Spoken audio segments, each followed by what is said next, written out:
In this video, we're going to make the beginnings of a very basic top-down game engine system. We're going to build this all in vanilla JavaScript and HTML Canvas. Here are all the things we're going to cover in this one video. We're going to create a canvas tag and draw some basic pixel art to it. We're going to take a sprite sheet and draw single frames to the game. We'll implement a game loop for repeated updates and drawing. We'll wire up keyboard controls to move a character around. We'll demonstrate how to do locked grid movement. We'll add walls that can't be walked through. We'll refactor everything into a game object pattern that makes all of our pieces reusable and composable. We'll make a camera follow the character around the world.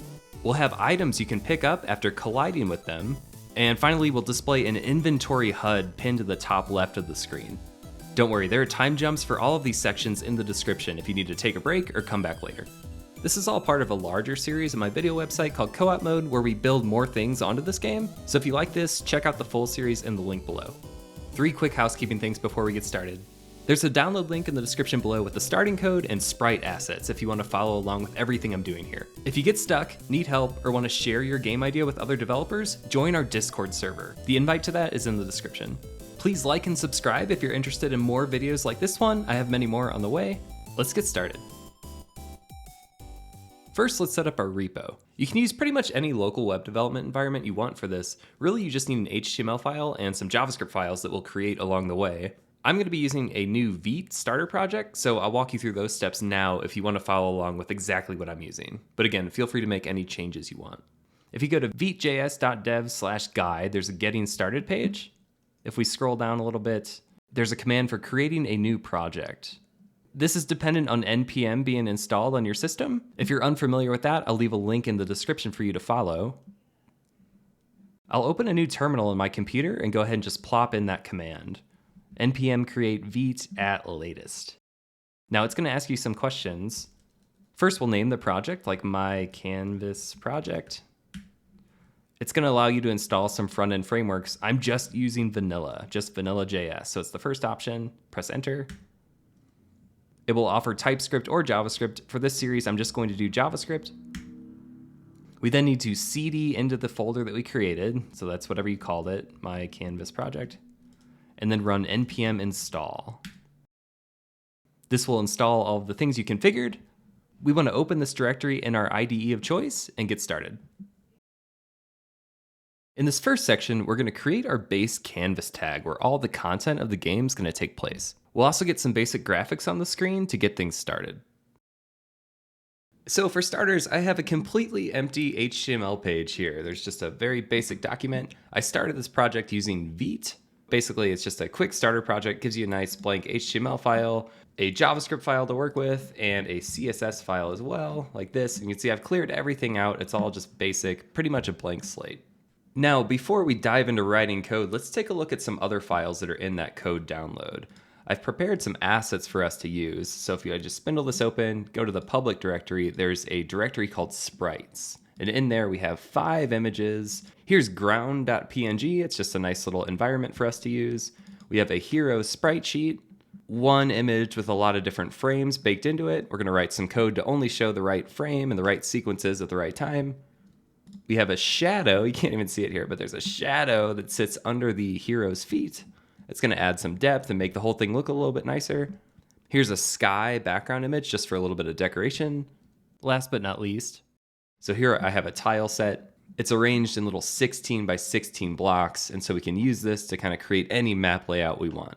Now we're going to start getting some of these images into the browser over here, and for this project, we're going to do it 100% in HTML Canvas.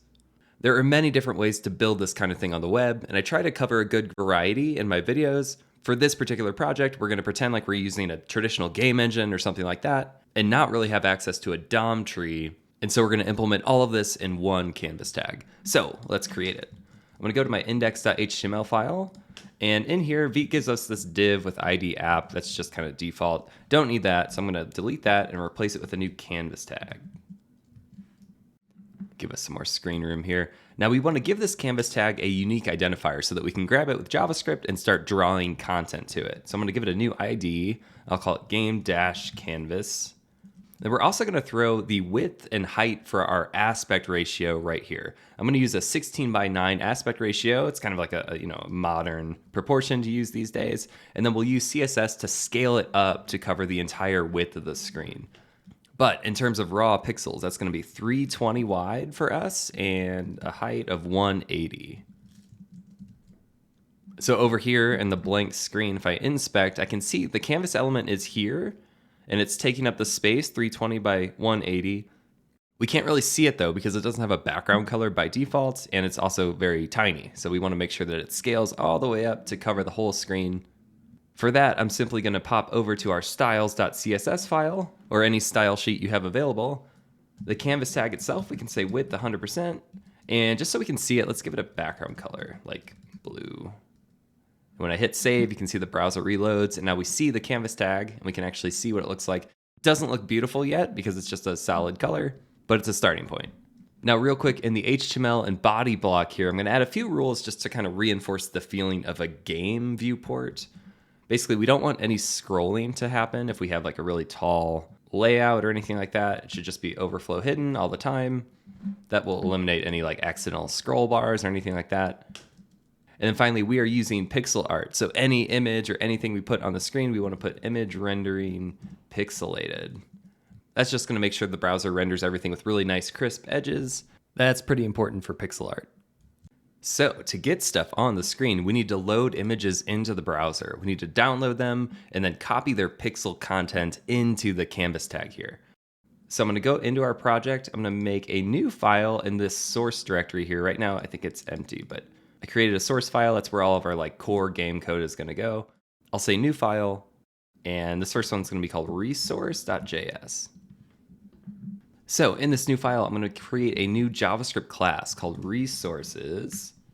Now in this video series, we're going to do kind of a hybrid of functional programming and object-oriented programming. We're trying to emulate a lightweight game engine here. And the reality is that most game engines you use out there are going to have a very object-oriented style pattern. So we're mostly going to work in that way. We're also going to sprinkle in a couple little bits of functional programming too. We'll be bouncing back and forth just a tiny bit. So now first we're going to start with a constructor, and we want to make an object called toLoad. So this .toLoad, I'll start with an empty object. We're going to fill this object with all of the assets we want to download for our game to use. So first I'm going to start with the sky image. So the key is going to be sky. And on the right side, I want to have a path to where the browser should download the image file. So remember, it's in our public directory in the sprites folder, and then we have our images right here. The way the Vite system works, the build system I'm using today, it will default all the root level downloads to the public directory. So the correct path to our sky image will be /sprites/sky.png. Again, it just matches this path directly. So how this class is going to work is that we are going to provide a list of all the assets that we want to get. The canvas tag's not going to be able to render those assets until they're downloaded. And so we're going to create a different structure here, just called this.images. This up here is everything we plan to download. So now let's download each one. So we'll say load each image. What we're going to do is iterate through the keys of toLoad. So for each key that we have, and the key is going to be like sky, we're going to have a couple more here. In fact, I'll just add them now. So sky, here's a couple more images for us to use. We've got ground, the hero sprite sheet, and a shadow. We want to iterate through all of these and download them all. So we're iterating through each key. We'll say for each key, we're going to create a new image in memory. So image is going to be a new image. The source for that image is going to be the path. So we'll grab the toLoad bucket and then only pull out the key that we want. So on the first pass, it's going to be sky. And then we're using this line here to pull out just the path to sky. We'll add an entry into our images bucket to keep track of this one. And we can use that same key. So the key is going to be this new object that kind of looks like a reference to the image. So we can access it. That's how we're going to pull the pixels from it. And then we want to know if it's loaded or not. Right now, the instant we set the source, the browser is going to start downloading it, but it's going to take a while to download. Like, not too long, but it's not going to be instant. So I'm going to say is loaded starts as false. The way images work in memory in JavaScript is that you can add an onload handler. So image.onload, And again, these are small images, it won't take too long, but once it's finally downloaded, this native onload callback will fire. And so when that happens, we want to grab this entry in our images bucket. So I'll just copy this part over, and we're going to change that isLoaded flag to true. Now, if you're brand new to working with Canvas, this might seem like a lot of overhead, but let me just kind of explain what's going on here.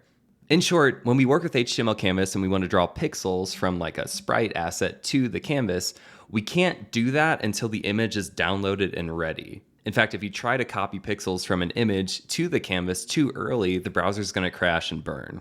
So what we've done here is set up a nice safety check. We say, hey, these are all the things I plan to use. I want to download each one and then set up a little system so that I know if it's loaded or not. So if we try to draw an image, we can check, hey, is that one loaded yet? If so, go ahead and draw it. If not, don't do anything yet. We'll try again next time and maybe it'll be loaded. So for our drawing code to eventually use this, we need to go ahead and export this from the file. And we can just export one single instance of it. This is going to be like the only bucket we have of assets in the whole project. So I'll say export const resources is going to be a new instance of our resources class. So we simply create one, shared one, and then all other files will use that. Now let's put this thing to use. So let's pop back over to our main.js file. There's like nothing going on in here. The first thing we want to do is grab a reference to our canvas tag in the DOM. So I'll say our canvas, we could do document.querySelector, pass in the ID selector for game canvas, and see my autocomplete here already kind of knows what we're trying to do. So this is going to be a reference to our canvas tag. To draw something to our canvas tag, we need to get the context that we intend to use. And so a common abbreviation for that is CTX, that stands for context. From our canvas tag, we're going to say get context, and then pass in the type that we want to get. And so for us, that's going to be 2D. You see the different options are kind of here. If you're doing WebGL work or maybe some 3D work, there's all kinds of different options. But for us, we're going to use arguably the most basic one, which is like 2D. Great for pixel art. Now next, we'll set up a draw function, just like that.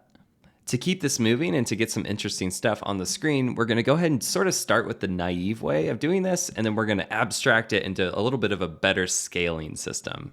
That'll be the core of how we do all these animations and that kind of thing. But for now, let's just draw a basic image directly to the canvas. So let's grab the image that we want to draw. So I'll say sky is our resources. If I start typing, the autocomplete will know, hey, I think you're talking about resources, which lives in the other file. So I'll hit tab, and that will autocomplete. My editor will auto import this. Images.sky is the name of the image that we want to download. So if sky.isLoaded, we want to grab that context, and we're going to fire the native draw image method. And that's going to take in a reference to the image tag and then the XY position of where we should draw that image. So we know that we have our image saved on sky.image. Remember, it's right next door to that isLoaded flag. Just like this, we got image and isLoaded. Where do we want to draw it? On 0, 0. So it'll start at the top left corner and then just kind of draw its way however big the asset is. So I'll hit save here. Now we're not calling this function yet, and so we could just say like draw or whatever, but the thing is, if we only call it the one time, sky is loaded might not be loaded yet. In fact, it definitely won't be. So this condition won't happen, we won't get our image drawn, and basically nothing will happen. So instead, we want to kind of keep trying to draw.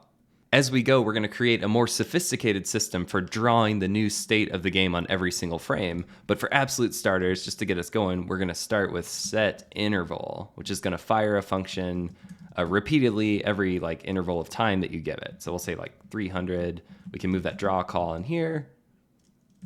And if I just console log so we can see it working. When I hit save, our sky image is being drawn to the screen just fine. And if we look at the console here, we can see that the draw console log is firing every 300 milliseconds. Now this will get replaced with a proper game loop, and we'll get to that as we go. But for now, let's just keep adding some more things to the screen. Get rid of this because it's starting to stress me out.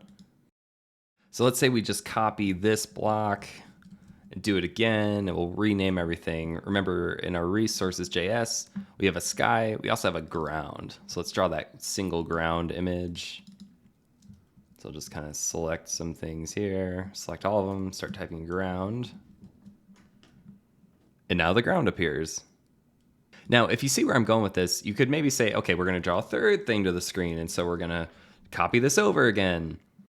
And that would work. But the second we want to change something, it's kind of hard because we have all this duplication happening and it's kind of just hard to glance at and see what's going on. If we had a really complicated game with objects all over the place and different character types, different behaviors, different drawing instructions, that could get really gross. It would just be hard to maintain, especially when animations come into play, because animations aren't just going to be simple draw an image. We want to draw like a specific frame, like a subset of our hero sheet, for example, like just this one or just this one. Or if he's damaged, do this one. So anyway, we're going to create a nice tool for ourselves, a nice abstraction that we're going to use to be able to provide really specific drawing instructions. And with that, we won't have to repeat ourselves so much because we can reuse it for anything in the game.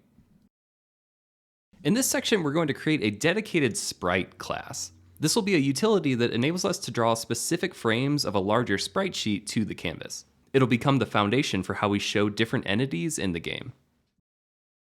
So I'm going to create a new file for us to use. In the source directory here, I'll create a new file. We'll call it sprite.js.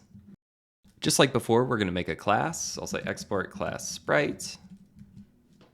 Now, like I mentioned, we're going to have some really specific drawing instructions for each sprite on the screen, like real specific. So this might seem overwhelming for a second, but don't worry, we're going to talk through every little bit. Whenever we create a sprite, we're going to support many different configuration options, and here they are. First, we have a resource, and this is the image we want to draw. Next, we need to know how much of that image we want to draw. So this is like the size of the crop of the image. Now, images like our sky here are really simple and easy, right? Because it's just one image. You just want to draw the whole thing from start to finish, just like we have here. But when we get into more complicated images, say like this hero sprite sheet, well, we only want to pull like one section of this one image to use.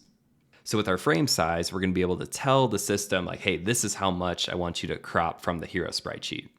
Next, to figure out exactly which frame we want to pull from, we're going to allow H frames and V frames. So that's horizontal frames and vertical frames. This sprite sheet, for example, is arranged in columns of 3, 1, 2, 3, and 8 different rows. 1, 2, 3, 4, 5, 6, 7, 8, So you can design the sprite sheet however you want, or maybe you found one on the internet and you want to use it. They're all going to be arranged in different ways. We can tell the system how the sprite sheet is laid out. From there, we're going to be able to write some code for the engine to figure out which frame we want to show. So if I want to show frame 5, by knowing the dimensions, it's going to be able to count, okay, I know it's 1, 2, 3, and then we're to the next row, 4, 5. So grab just this much. And that's what this flag is here. So which frame we want to show.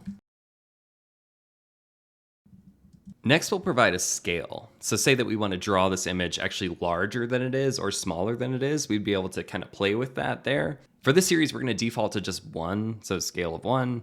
But if you wanted to draw your images larger than they are to maybe take advantage of some kind of like sub-pixel movement, you could totally do that here.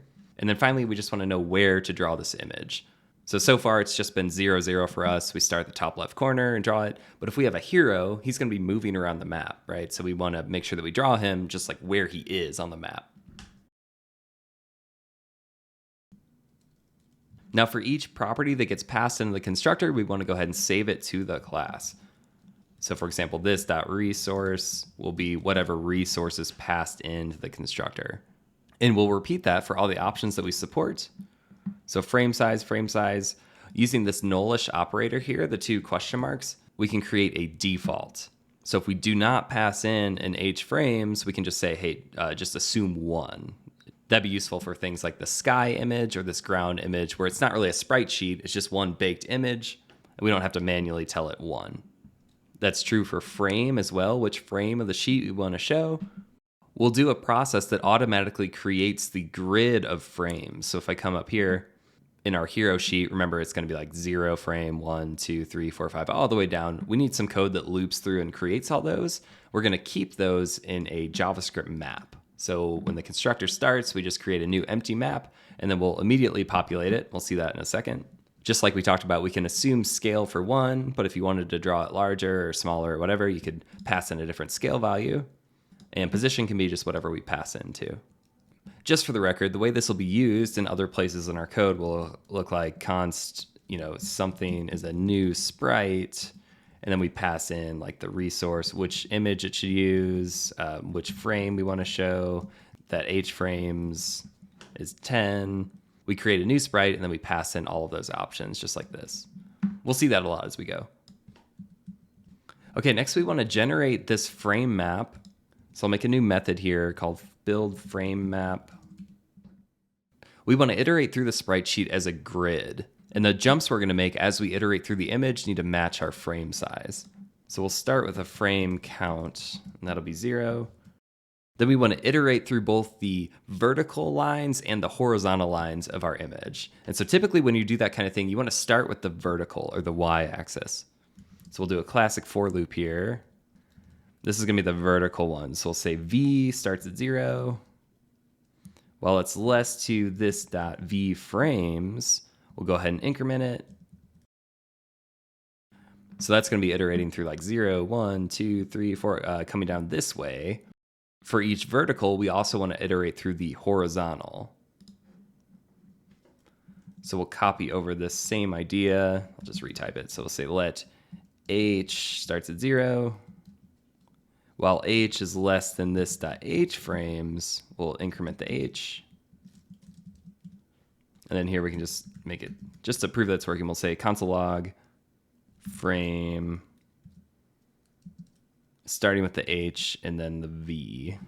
So that should be like 0, 0, then 1, 0, 2, 0, etc. Now, as soon as the constructor fires, we can go ahead and call that method to populate all those values. So we'll just add a call to that at the bottom of the constructor. Next, let's go into main.js and create one of these sprites for realsies. So I'll say const hero, it's gonna be a new sprite. And here we'll pass in everything we want to pass in. So our image we want to use, we have a resources.images.hero.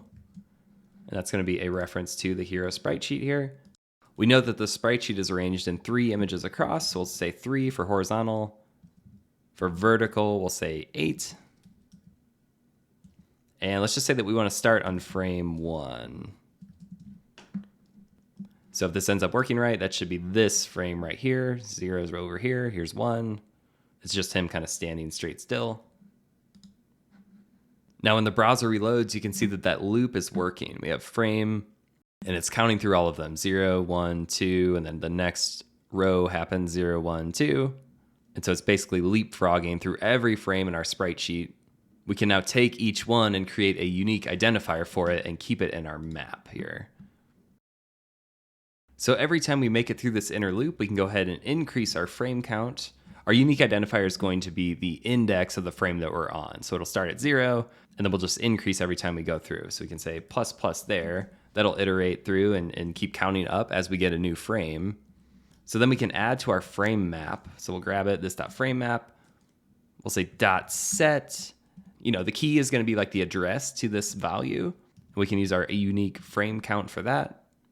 Next, we want to give it something to store. We want to store the top left position of where we should draw. We know how big the frames are, but say we want to pull up like frame 17. We need to keep track of where frame 17 is. And so that'll be the top left corner of it. So top left corner means we've got 2 things to think about, right? We've got an X and we've got a Y. Now throughout our code, we could have these little structures littered everywhere. Now this is gonna be a top-down game, of course, so we're gonna have X, Y to think about all the time, all over the place. Instead of just constantly making little inline objects like this, we're gonna create a new type for our system to use, and that type is gonna be a vector2. This is something you see a lot in game engines, and it's really handy. We'll see why. So in our source directory, let's create a new file for us to use. It's gonna be called vector2.js. I'll paste in the implementation here. It looks like the simplest thing ever. We have a constructor that takes in an X value and a Y value, and then it just saves it. But in the future, we'll be able to add utilities to this idea. In our sprite code, when we have things like position, say we didn't pass in a position, that should be an XY position, we can just say new default to a new vector2. And then we'll default to 0, 0. So when it comes time to save a position into our frame map here, so we can pull it up later, we'll save a new vector2. First, we need to provide the x, and so that's going to be our h. Then we need to provide our y, and that'll be our v. But we want to make sure that we're multiplying this by the size of the frame. Our hero sheet is arranged in frames of 32 by 32 squares. So this is like 32 here, 32 here, 32 here. You might have other sprite sheets you're working on that are sized differently, and they might not always be squares. You know, they happen to be squares here, but what if you have like a really wide cell or a really tall one? Maybe it's not always perfect squares. So we can build that capability into our system. So frame size, we'll make sure that that is a vector2. If we had TypeScript involved or something, we could say that, hey, frame size should always be of type vector2. We're just going vanilla with this, of course, but we can kind of imply that it should be a vector2 by providing a default of 16 by 16. Most of these things you see here, like this rock and this house and this base, the water tiles, those are 16 by 16. When storing the top left position of each frame, we want to make sure we incorporate the frame size into that. So we'll take the h, and we'll multiply it by our frame size.x. And we can do the same thing for our y. So just by adding that kind of idea, the system's way more versatile because it can use different kind of shapes and layouts of tile sheets that might be more complex than just basic squares. Okay, we're almost ready to have this working in the browser to draw just a single frame of the character on screen. Again, it seems like a lot of overhead at first, but it really will pay off in the future as we add complex animations. We won't have to revisit any of these ideas. So the last thing we need to do to get this stuff on screen is to move some of our drawing code into the Sprite class. So remember back here, we had like grab the sky image, and then if it's loaded, go ahead and draw it to the context. We can move all this stuff into the Sprite class itself. That way we won't have to like repeat it every single time. So we'll go ahead and retype some of the stuff and then come get rid of these lines later. We'll go to our Sprite.js class. Finally, at the bottom, we're gonna add a new method just called drawImage. And this is gonna take in a context that we should draw to, which is the same thing we've been drawing to already, and then an XY position, so X and Y. Now I'm gonna paste in the implementation here, but we'll talk through every single line. So first, we're gonna simply recreate that isLoaded check that we had before. So say I'm trying to draw the sky, if it's not loaded, well, I can't draw it yet. So we're just gonna return. So if it's not loaded, go ahead and return, don't do anything. Next, we wanna dynamically look up the frame that we wanna draw. And so we'll start by assuming it's 0, 0. We're going to try to look up the frame position by passing in this.frame. So the sprite's going to say, hey, show me frame 1, show me frame 2, show me frame 3. That's going to be what this.frame is. It's going to dynamically look up what we stored in our frame map up here. Now, just as a safety check, if we found something, we can go ahead and make sure that frame chord X that we want to use is that saved value from the vector2 that we saved. If we pass in an invalid frame, maybe we just default to 0, 0. And that happens from time to time, especially when you're getting your sprite sheet just right. Next, we're going to establish the frame size X and size Y. And just for convenience, I've saved those to new variables here, but it's really just the same as this.framesize.x and .y. I think it makes this next part a little bit easier to read. Here we have context.drawImage again. This is the native method that you use on Canvas contexts like we've seen before, but we have way more things that we're passing to it. Basically, this method comes in many different flavors. We're using the fullest version of it, where we have to pass in 9 different things. We're gonna talk through each one. First, we wanna pass in an instance of an image that we wanna pull pixels from, and that's exactly the same thing that we did here. Context.drawImage, the image we want, and then the position. We need more arguments because we're dealing with a more complex image now. We're drawing from a sprite sheet. And so we want to know, hey, I've given you the XY, but from the XY, how much do you want to take out of the sprite sheet? And so that's where our frame size X and size Y goes in. So with these values combined, we know that we want to grab this image. We want to start, say, right here, and we want to go this far across, this far down, and this is how much we're going to draw. Now we switch gears and talk about where we want to put the drawing on the map. And so for that, we can use our X, which is what we pass into the method here, X and Y. That would be like the position of where the character is on the map. And then finally, the last two, we can incorporate our scale. So for us, we're going to default to 1, but if you wanted to draw it larger or something, you could pass, 2 or whatever you want to make it 2x large. Okay, that was a lot, but it's the fundamentals of taking a sprite sheet and drawing a subset of it to a canvas. Additionally, we have this nice organized system of which exact frame we want to draw, so we don't have to recalculate any math every single time. So putting it all together, let's go back to main.js. We're going to go ahead and get rid of our old code here. Just delete it. And we'll recreate it. So first, we want the sky sprite. That's going to be a new sprite. For our configuration, we're going to pass in that the image we want to use is our resources.images.sky. And now we need to provide the frame size this time. So the frame size, that image is designed to be the same size as our canvas. And so we can give it a vector 2 for the size because we're talking about an X width and a Y width. Vector 2s aren't just for positions. They can also be used for like math in that way, like how long or how tall something is. So we'll pass in 320 by 180. We only need to define this once instead of on every draw call. So actually I'll take these lines and move them up a bit. There we go. And now we'll go ahead and say skysprite.drawImage, passing in the context we want to draw to, in which position, so 0, 0 again. And now we have the sky working. And now we'll quickly do the same thing for the ground because it's kind of like the same idea.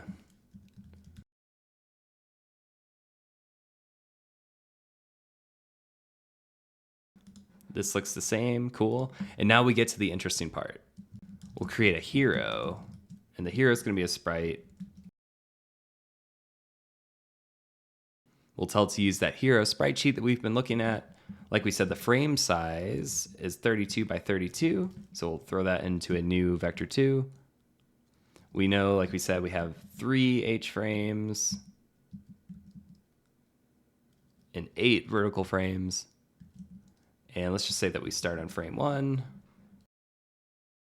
Oh, my bad. We already typed this out. My bad. We already typed this out. Okay, so getting rid of that. We'll create a position that the hero should be drawn at. So hero pos is a new vector 2. I know that our grid size is 16, so I'm going to say like 16 times 5 to do 5 cells over, and then maybe the same for the top. Now we can say hero.drawImage, pass in the context and the hero position, hero pos.y. And now just one frame of the hero is drawn. If we want to change which frame is drawn, we can play with this value here. So I'll change it to 2. And now he's different pose, back to 0, 1. We can do one of the pane ones, like 16. And now for us to dynamically change which frame is drawing, it's just a matter of changing this value on the fly. Let's move the hero over to 1 cell over. One thing that we want to address here is that we're always drawing in top left savvy numbers. So the hero's position is actually like right here on the screen, but because he's so big, this is what it ends up looking like. We want to nudge him over so his feet are actually in this grid spot that we wanted to put him in. So for that, right before we draw him, we're going to take his position and just play with it a little bit. So I'm going to create a hero offset and then a dedicated X and Y. The X is just going to simply apply the offset X, and then same with the Y. It's just a little bit of nudging to kind of like position him into his grid cell. And so instead of using the raw position, we can use those modified values. It's neat because his actual position, when we get into like collisions and that kind of thing, are going to be his stateful XY position, but visually we're just nudging him over so it looks a little bit more nice. Great, so he's standing in the correct spot. Let's solidify this a little bit further by giving him a shadow. And so we'll repeat the same process here. So const shadow is a new sprite. Resources.images.shadow is one we added at the beginning of this video. For frame size, the shadow graphic is designed at 32 by 32 to kind of match the hero frame. So I'll say new vector 2, 32 by 32. And it's a single image, so we don't need this vertical, horizontal, or frame count business. We can just use this. We'll just make sure that we draw it before the hero. So shadow.drawImage, pass in the context. We want to draw it at the same position as we're drawing the hero, though. So hero position X. and hero position Y. So we can reuse those same variables, only calculate them once. And now the shadow is appearing under his feet.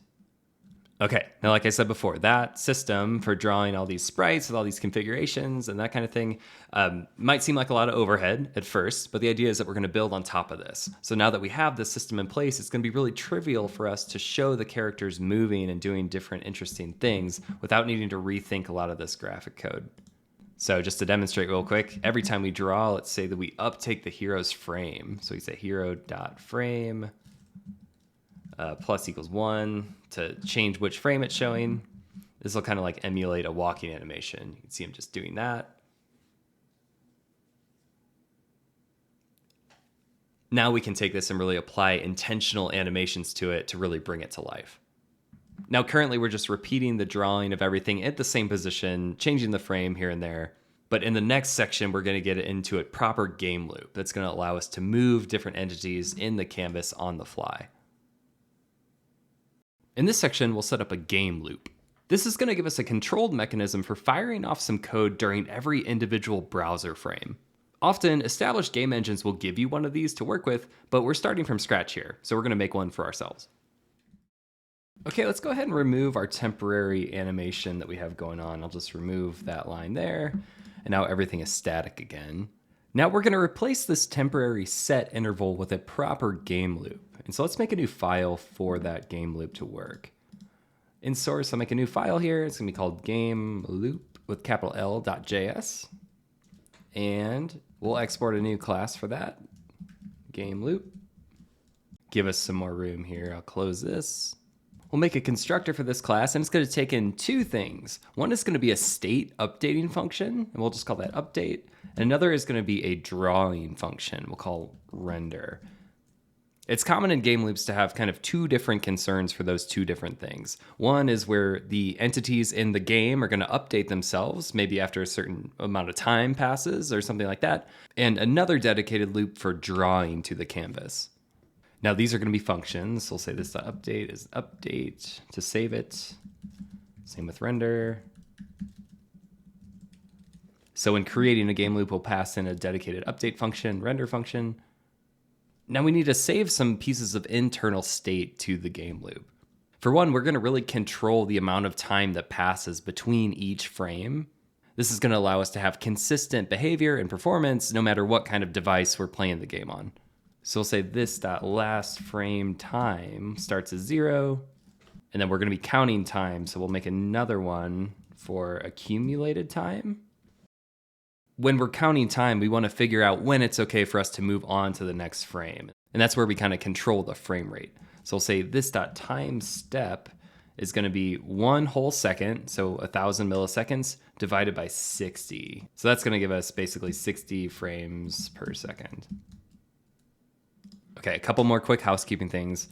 Next, we need a request animation frame function ID. That sounds like a lot, but basically we're going to have a callback that's happening, and we want to keep a reference to that callback in case we need to cancel it happening again.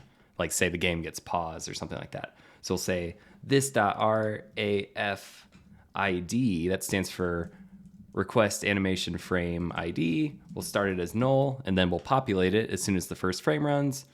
And then finally, just a quick flag for like, hey, is the loop running or not? So is running, we can say that that starts as false. And then as soon as we start the game, we'll flip it to true, and the action will start happening. Next, we're going to add the main looping function. And so I'm going to just go ahead and paste this in, and we'll talk through it. Now we're actually going to kind of work backwards in talking through this. Notice that we have a new function on the class here, like a new method called main loop. And that takes in a timestamp. At the very bottom here, we're calling this.mainLoop again, but it's wrapped in this request animation frame call. This is something that the web browser gives us, and it's basically going to take whatever function we give it and fire it right before the browser's ready to repaint again. So it's like the optimal time for all of this stuff to happen. If we just did a regular kind of infinite loop, then that would be happening too fast and we'd be going through more memory than we need to.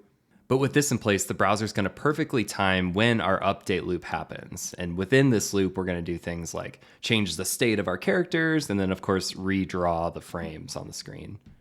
This function will give us back a unique identifier, and that's what we save to this.requestAnimationFrameID.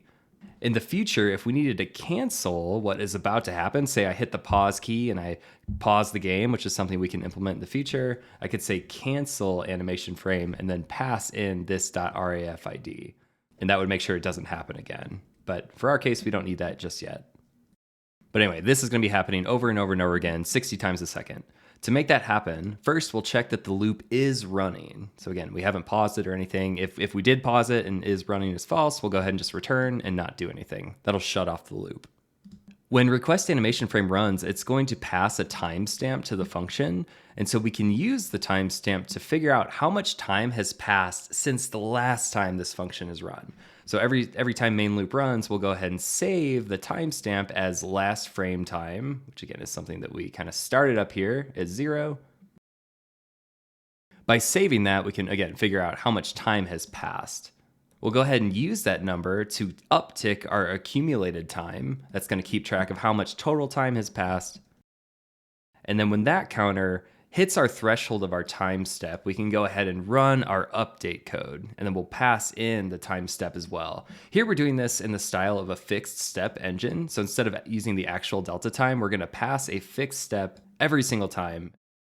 That's going to enable us to be a little bit more deterministic in the behavior of how the whole game works. Finally, now that we've done an update, we want to go ahead and downtick our accumulated time. That way, when we're continuing to count as we go forward, we'll have a nice clean value to compare to. And so for that, we'll just subtract the time that has passed, if you will, which is our fixed time. Now that's just our updating loop, and we'll start using that in just a second. But for our drawing loop, we're just going to let it run willy-nilly, basically as fast as the browser wants to. Okay, now this thing starts as false, meaning this main loop will never actually do anything. So let's go ahead and add a method, give us some more room here, called start.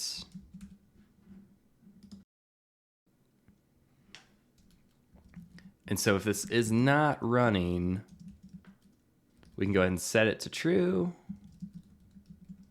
And then we'll go ahead and kick off the same idea. So this .request animation frame ID will fire that first pass through the main loop. From there, as long as the flag is still true, this will kind of keep calling itself. Then we'll have something that's running 60 times every single second. Okay, now the last thing we can do is build us a hatch for the opposite of start, which will be stop. And just like we talked about before, if we have a request animation frame ID, we can go ahead and cancel the animation frame to make sure it doesn't actually run again. So if it's scheduled to run, we make sure that we clear it out and it doesn't end up running. And then we'll go ahead and grab that is running flag and set it back to false. Again, this is useful if you want to pause the game, or maybe you have some kind of bullet time-ish kind of effect where things slow down or totally stop so the character can think about what happens next. There's a lot you can do with this. Okay, now let's see this in action. Within the area that we do the update functions, we can go ahead and just add a log here just to make sure it's working. And then we'll go to main.js. We can go ahead and get rid of our set interval. We don't need that anymore. We'll create a new game loop instance by saying new game loop. And again, we want to give it an update function and a render function. So update, we'll just name it update and create it in a second. We already have a render function, and that's our draw here. So I can just pass that through. Here we'll make a update function just like this. This is for updating entities in the game. And now you can see when I start the game, we get our blue screen of death again because this draw function is not actually happening because we created the loop, but we didn't start it. So we'll say game loop.start. Now it instantly draws and you see the update is running. Okay, let's go ahead and get rid of that log.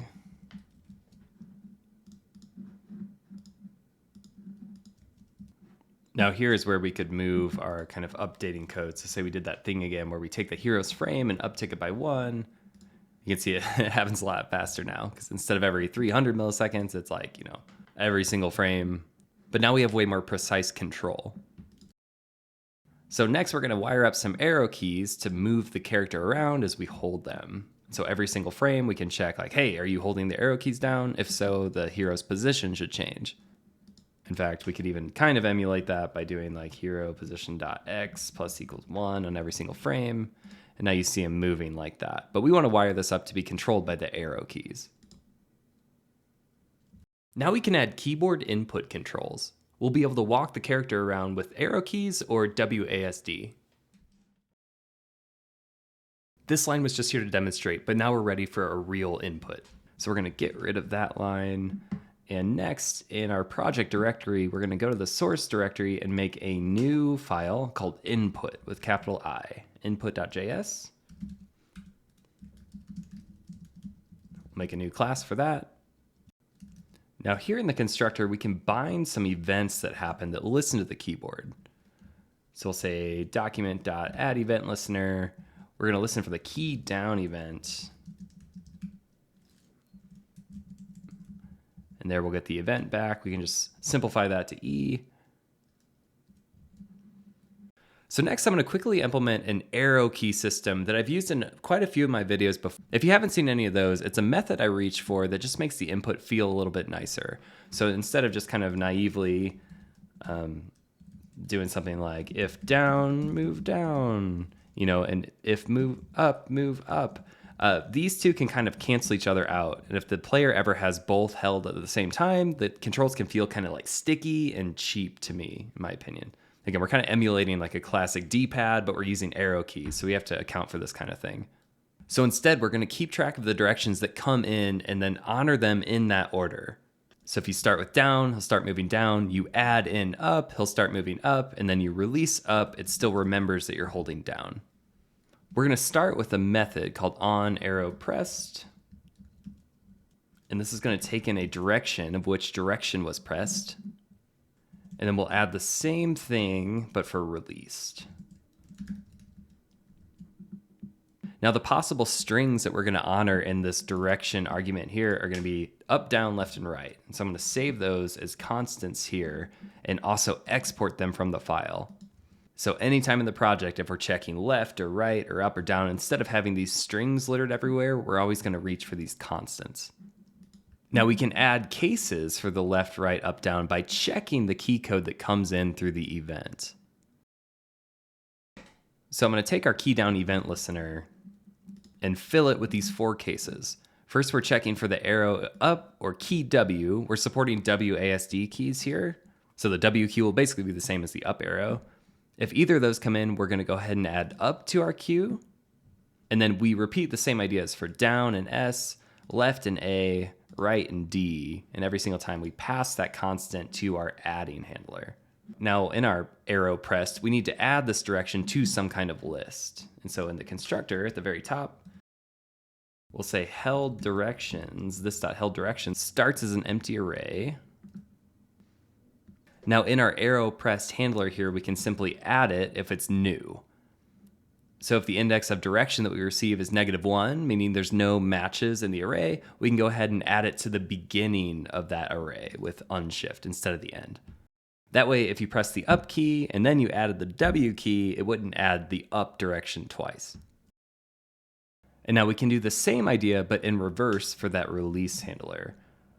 So first we'll check the index of whatever direction we receive, and if it's -1, that means it's not even in here, so don't do anything. But if it's not -1, we know that direction is in the list, and so we'll splice it at that position, removing 1 entry. Basically just finding that position and removing it from the array. The last thing we need to pull this all together is a simple getter that's going to take a look at this array and give us back the first thing that's in it. Remember, we're adding to the beginning of the list, so whatever's at 0th position is going to be the direction we want to use. So I usually like getters kind of between the constructor and the regular methods. So I'll paste in this get direction. Get here means it's a getter, so other things are going to be able to be like input.direction to access it that way. We'll see that in a second. And just like we talked about, we're going to take a look at that array and pull out the 0th thing. So if there's nothing in the array, it might potentially be undefined, and that just means that we're not trying to move anywhere. There's no arrows being held down.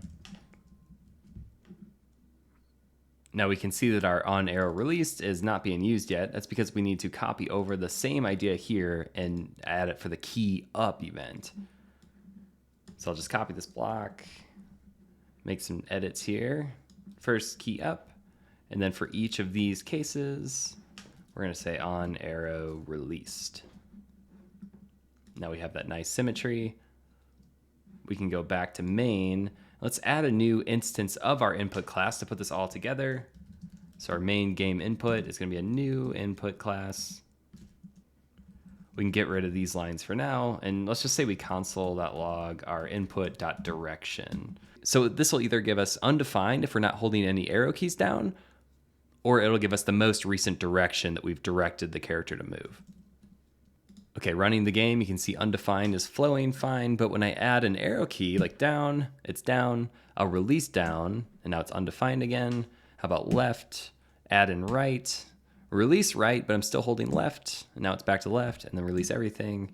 And so that's all working. Now it's just a matter of wiring up this value to the hero's position. We can go ahead and remove that. And just like we did before, we can handle those 4 different direction cases. So like if input.direction is down, we'll go ahead and take the hero position.y and add 1 to it. I'll repeat this for the other directions too. This is never the most glorious looking code, but it totally works fine. It's pretty easy to read. Alrighty. Now when I play the game and hold the arrow keys, the hero moves, so I can move him around wherever I want, and he redraws at the correct position. That looks good. One last little thing we can do is make his frame change per the direction that he's looking in. So let's see, how about if he's moving to downwards, we'll say hero.frame should be 0.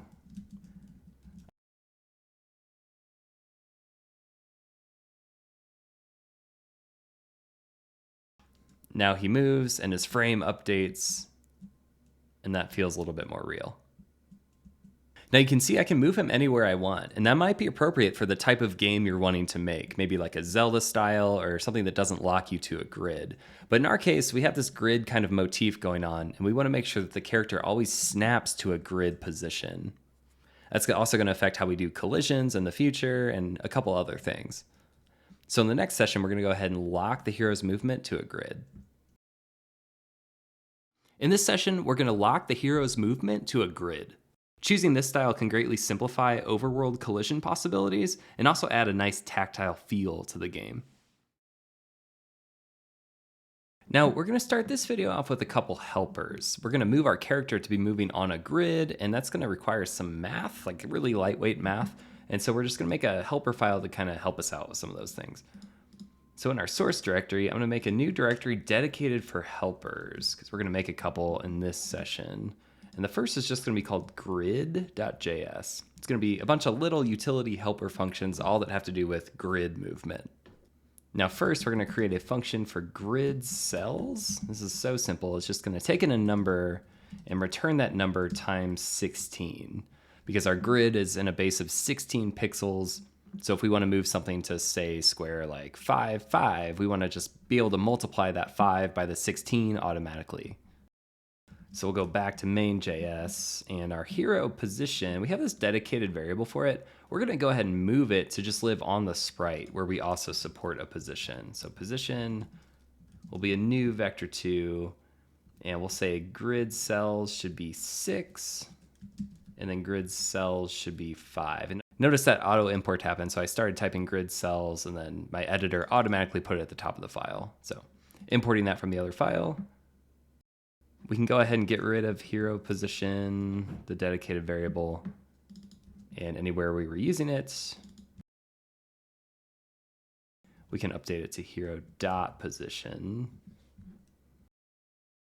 in the drawing as well.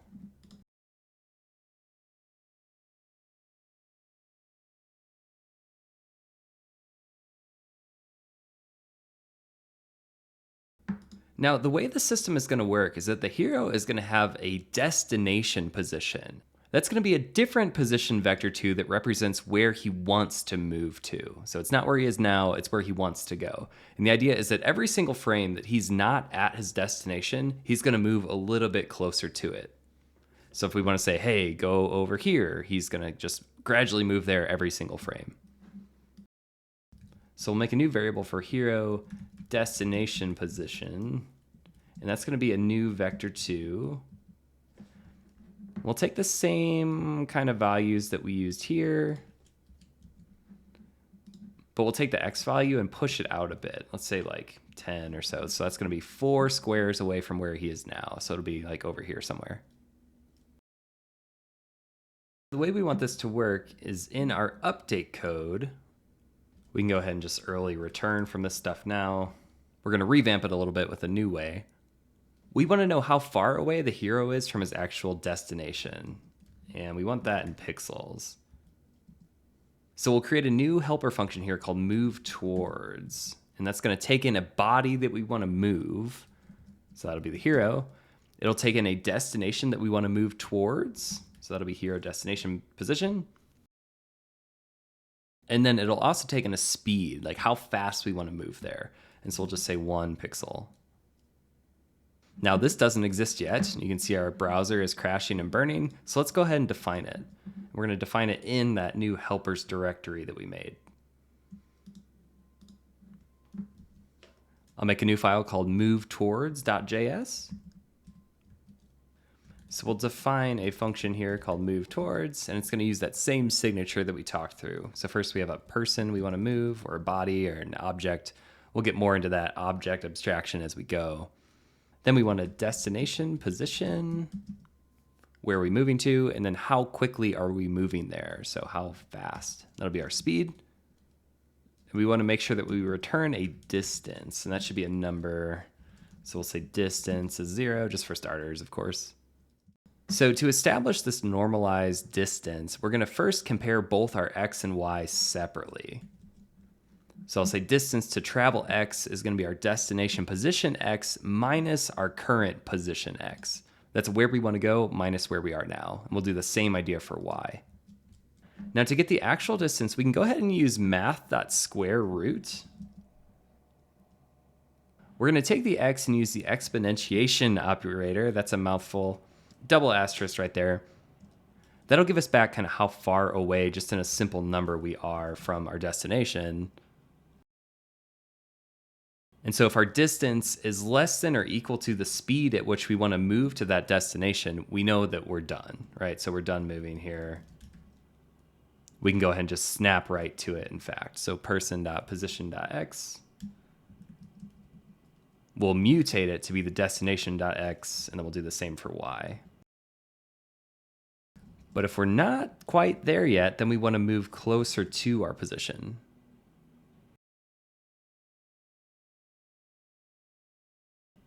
So from there, we can normalize our x and y by dividing each one by the distance. We can then adjust the body's position by the speed, both in the x and y direction. In our game, we're only going to allow moving on one axis at a time. So it's either going to be moving closer in the x or closer in the y, but not both. You could use this concept for a diagonal game as well, though. So now that we've moved, our distance to travel x and y will be updated. So we'll go ahead and update those values here. And then finally, because we've done that, we can do this distance bit again, where we recalculate it as a simple number. So that's the same idea as what happened up here. And then finally, we'll return that distance number to the caller of the function. So in short, we can call this passing in a body and where we want that body to move towards, and then it'll move towards it at this speed. If it's close enough, it'll just snap to that position. Otherwise, we'll move towards the position at our speed, and then we'll finally get back how far away we are from that destination. So let's see this in action. If we go back to main.js, I'll retype it here so my auto importer does the magic and imports it. Now when I reload the tab, you can see the hero will keep moving towards that destination, which we set up here, so I can move it even further away, like 13, and he'll keep moving until he gets there. And we get that distance back too, so I can console.log the distance, and it'll work its way down to 0 and then park itself at 0.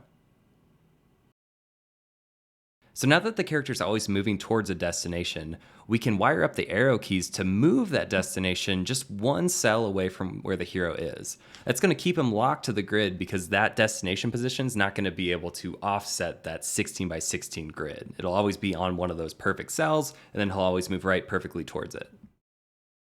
So let's do some code surgery here. I'm going to create a new function called const try move.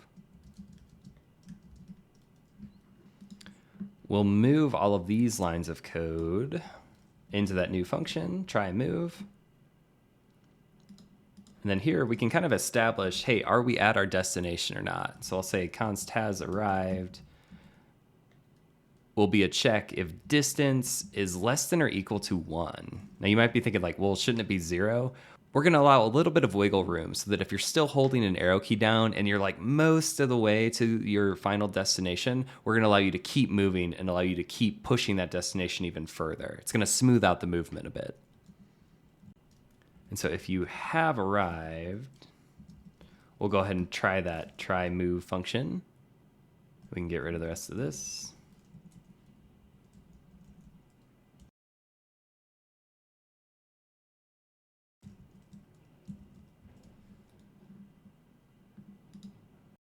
Now in this function, we can go ahead and bail if we're not holding any directions down. So if not input.direction, like it's undefined, we'll just stop here. There's nothing for us to do. We're not really trying to move if we're not holding an arrow key down.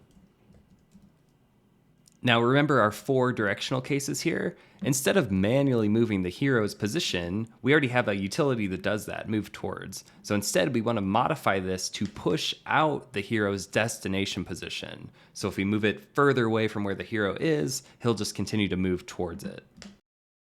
So we're going to start by keeping track of where that destination position is now, and we'll capture the X and Y separately. We know that our grid size is 16 pixels too, so we'll capture that here. In the down case, we can say next Y should add that grid size. And we'll do the same for up, replacing the position line with the modification. And X, so next X minus equal grid size. And right, we want to add to the X. Now we have a next X and next Y where we want to go. In theory, we'd want to check if that space is free. Maybe that next position has like water on it or a house or a rock or whatever. We wouldn't want to be able to move there. But for now, we'll just assume everywhere's free and we can tackle that collision detection in a little bit. So in that spirit, we can just go ahead and update our hero destination position. We'll say the X is next X and same for the Y. Before we try this out, we'll go to our vector2 file and add one quick utility. Start filling this out a little bit. That's going to be a method called duplicate. So say we want a new vector2, but we want it to be at the exact same position as a given vector2. We'll just return a new instance of a vector2 using the same X and Y that we have. Sometimes this can be even more fleshed out, like duplicate it, but put it 1 square to the left or to the right or something like that. You could go nuts with those kinds of helpers. But for now, in our main.js, instead of starting our hero destination like at that willy-nilly spot, we're just going to say we want to take our hero's current position and duplicate it. So now he doesn't start by moving anymore. But if I try an arrow key, that position will move exactly 1 grid cell to the right or left or up or down, whichever way I'm going. And he snaps perfectly to there. Now that we have grid movement in place and the hero always locks to certain cells, we want to block off some of those cells that should never be walked on. We'll do this by creating a list of walls in the level and not allowing the hero to walk on any of those walls. So back in our grid helper file, I'm going to create a new function, is space free. This is going to be a really simple pure function. It's going to take in a list of walls, an X and a Y, and it's going to tell us, hey, is anything there or not? Walls, plural there. Now for this list of walls, we need to know all of the spaces that are not okay for the hero to move to. And so right now we're working with this one static image where we kind of know where all the places are. In the future, we'll update this to be tile based, where if there's a solid tile there, we can dynamically look that up and figure it out. Right now we need to sort of manually match the code to the image. So I'll make a new content area of our source. We can call that levels, a new directory called levels, and a new file in here just called level1.js. Now, given this image, I've kind of pre-prepared a list of coordinates that match where all the blockers are. And here they are here. we'll create a new constant called walls, and that's a JavaScript set. A set's just going to allow us to pass in a lot of unique keys. If the coordinates of where we want to move exist in the walls set, it's taken up. So here's like the tree, these four squares right over here. There's some water right here. There are other ones that you're welcome to come in and fill out, but I just got us started with these. The idea is that any pre-baked image you have in the game that has solid things, you would have like a equivalent walls set for each image or each level. So getting back to our helper method in grid.js, we're going to have a list of walls that can be dynamically passed in. Again, keeping this a nice pure function. First, we'll figure out the string coordinates of where we want to check. So that's a comma separated X, Y. Remember, this is going to be an exact string match, so it's really important not to have any extra spaces or anything like that between the characters. It should be exactly like this, X, comma, Y. Walls is going to be a JavaScript set like we saw before, so we can check if a match exists by saying is a wall present. That's going to be walls.has, and then we can pass in that string coordinate. And then finally, so the function reads nice, we'll just return the opposite. So is space free? Yes, it is, as long as there's not a wall present. Add some notes here on what's going on. Okay, now we're ready to use this. So we can go back to our main file. And here where we optimistically assumed that everything is free, we can add a check. So we'll say if is space free, we'll import the walls from that file. So let's start typing it, hit tab to auto import it, and then we'll pass in our next X and next Y. So those are the candidates of where we want to move. If that's free, we'll go ahead and allow the move, but otherwise we won't. So now I can walk, walk, walk, walk, but if I try to go up into this space here, I can't because it's not free. It's in that walls set. And same with the water here. Now anything that's solid. And here are two that I haven't included on the map. So those still work fine. But you can do this to contain the player inside the world. In fact, we could even go through and add them all the way to the edge so we couldn't skywalk or anything like that. So here we're validating that the next destination is free. And there we go. Pretty quickly, we have a grid-based moving system.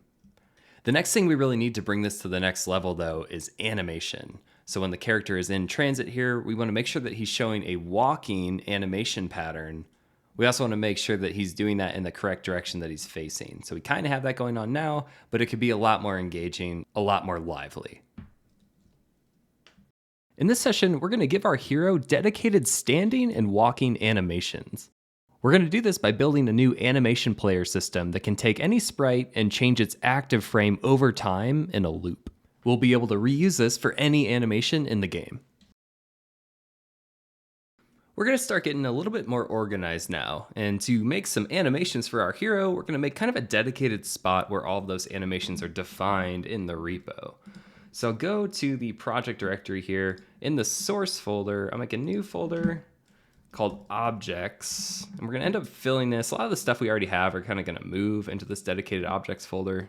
But for now, we'll just start with another subfolder called the hero, capital H. In here, we'll eventually have a hero.js where everything moves to, like the hero's behavior and that kind of thing. But for now, we're just going to start with a dedicated animation file. So hero animations.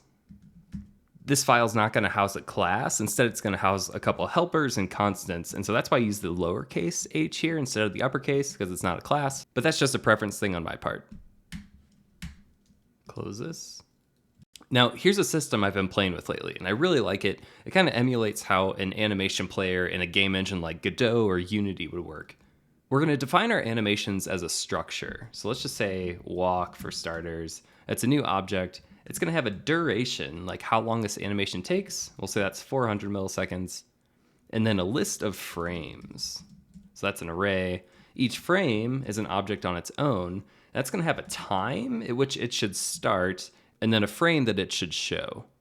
So frame, for example, might be 0. Then we take this idea, add another one, but this time we'll uptick the time to say 100 and then change it to frame 1. And we can do it again. So by time 200, you should be showing frame 2. One last one. By time 300, we're going to show frame 3. Now the total time is set as 400, so we're going to write some code that whenever this time gets to the max, 400, it's going to restart back to 0. Let's take a look at our hero sheet here. Remember, when I say frame 0, I'm talking about the 0th frame in the sprite sheet. For our walking animation, we want to have frame 1, then switch to 2, then back to 1, then to 0. You see kind of the alternating pattern here. Those are easy numbers for the down-facing direction, but if we look at the right direction, this is more like frame 4, right? Because 0, 1, 2, 3, 4. We want to show 4, then 5, then back to 4, then 3, then back to 4. That pattern is the same for each direction, like the up and down. It's always like a root number, and then it's +1, the root number, or -1. So let's go back to our animation file. To automatically create all 4 of those directions for us, we can kind of turn this into a function. So I'll say make walking frames is a function, and that's going to take in a root frame, and that'll be a number. We can take all these lines and go ahead and just move them up into the function body. Instead of defining as a constant, we'll return this object. So now we can use this root frame to do some math. So we'll take the root frame, and on this first frame, we're going to return that root, but +1. Second frame will be just our root. Next, we'll do our root +1 again. And then we'll do our root +2. So if I pass in 0, we're going to get +1, back to the root, +1 again, and then +2. So passing 0 will cover this row. Passing a 3 will cover this row, and then 6, and so on. So to use this, change our size a little bit. We can say export const walk down is a new make walking frames, and we'll pass that 0. Do this a couple more times. And then for each direction, we'll just change the number. So 3 for right, 6 for up, and 9 for down. And it's worth mentioning, if you're working with a different type of sprite sheet, but maybe has a similar kind of pattern, you're of course going to need to adjust this logic to match the sprite sheet that you are working with. Now I'll collapse this function to save us some screen real estate. We want to do the same idea again, but this time for the standing frames. Standing frames, luckily, are way simpler. We're just going to take the middle frame of each of these rows. And again, to help us reduce some duplication, we're just going to make little helper functions that help us generate those standing rows. So a new function called make standing frames. It'll take in a root frame just like the other one does, but this function will only return 1 frame per direction. Now, if you wanted to spice this up a little bit, say with like the character blinking when he's standing idle, you could play with the duration and the frames here to kind of time when that blinking frame should happen. Next, we'll bring in the usages of the standing frames function. So here they are here. Export stand down, right, up, and left. This time we're passing in just the single frame that should be used. So that's 1, 4, 7, and 10, which again is just the middle of each row. For ordering's sake, I'm going to move this one above this one. It doesn't really matter, but it's just bugging me right now. Now that we have our animation patterns defined, we need to create a mechanism that actually plays and switches to the correct frame at the right time. Something that increments time and again, switches to the correct frame.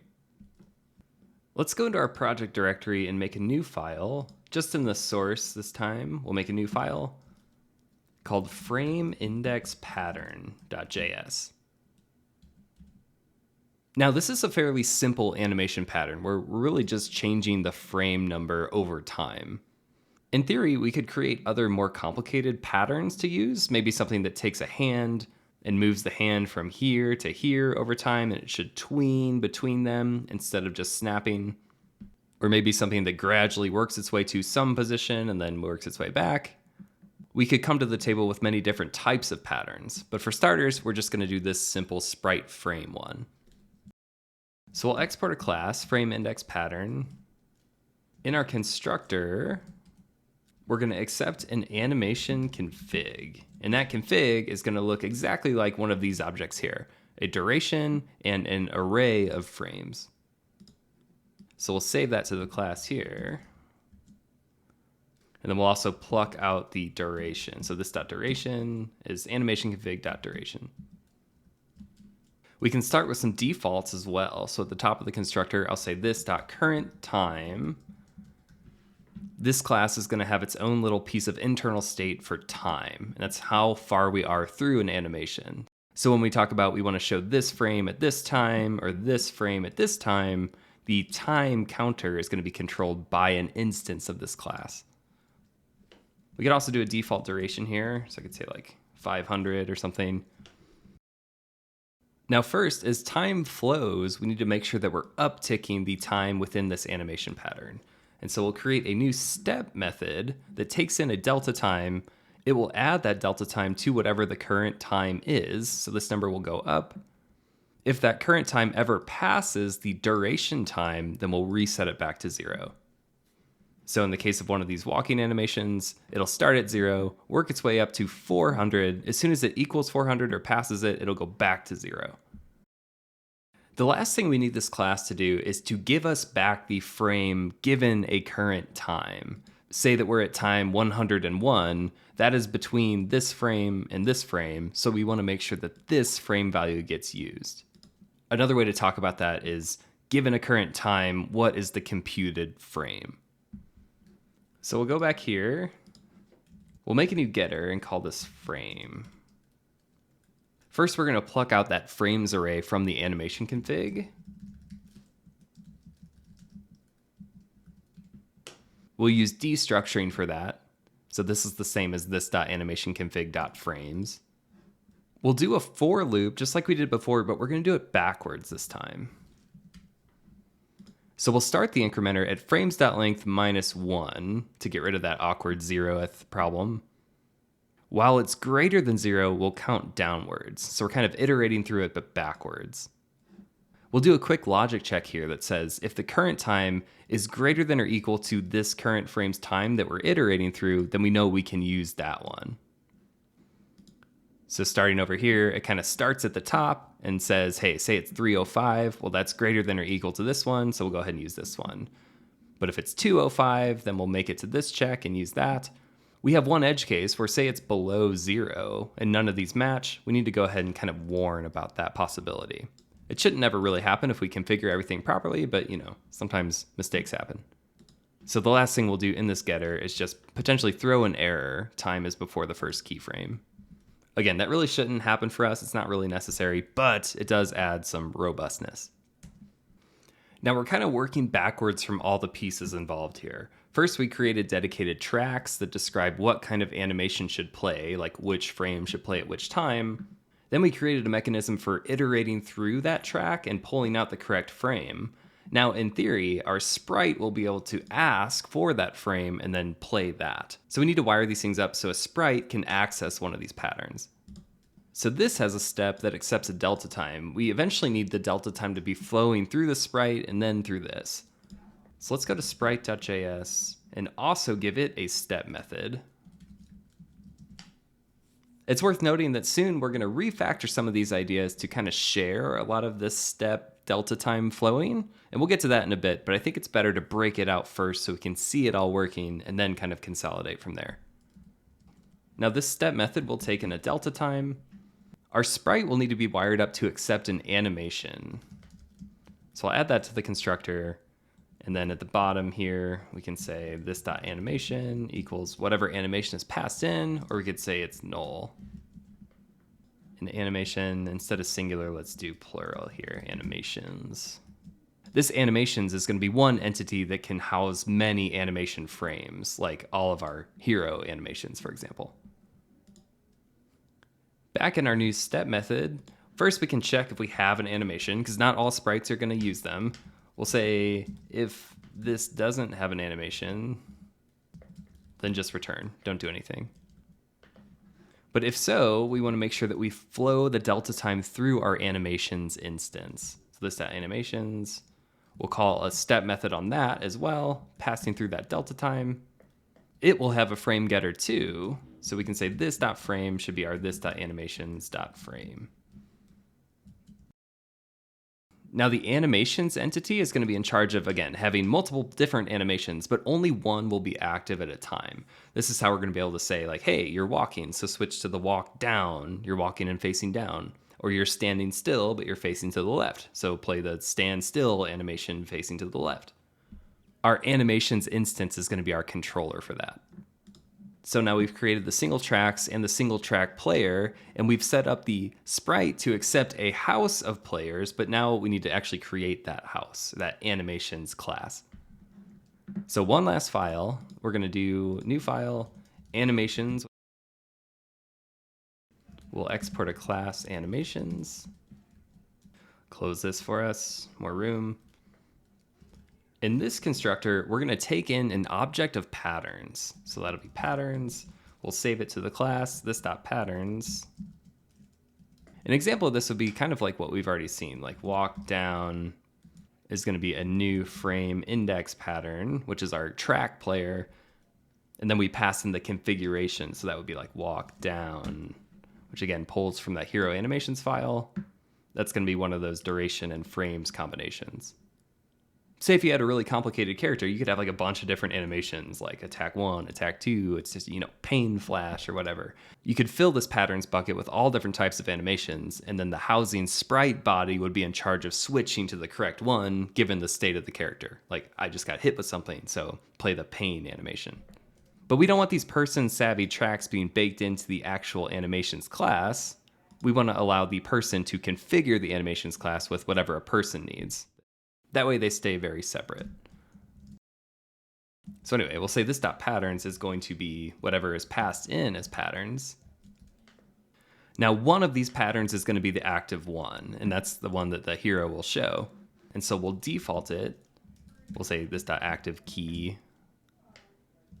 is going to be the first key in our patterns bucket. So to get that, we'll iterate through all the keys, this.patterns, object.keys, this.patterns, and then we'll just pluck out the first one.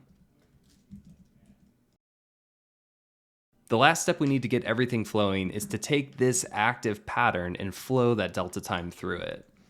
Remember, our Sprite class is already calling step on the animations class if it has one, so let's create that step method.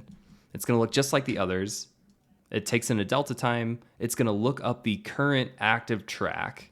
So this.patterns, passing in this.active key, calling the step method on that, and then passing through the delta. Now in every step of our game update loop, we'll actually receive a fixed delta time from our game loop class. And at the bottom here, we can just pass this through to the hero. So I'll say work on hero animations. We can say the hero sprite should run its step, passing through that delta time. Now we see it's starting to work where his frame has changed. There's one last little hatch we need to wire up. The sprite is trying to access the frame getter on the animations class, but we haven't added that one yet. So in animations, right above step, we'll also add a frame getter here. And similar to the step method here, that's just going to grab the current track and give us the frame given that current time that's happening now. So with this in place, everything is flowing and you can see our heroes animating. We could come into the hero animations and play with some of this stuff too. So say that we made the duration really long, like 800, then he'd park at that last frame for a second to do like a little dance. We could play with the frame to kind of make whatever sort of order we want.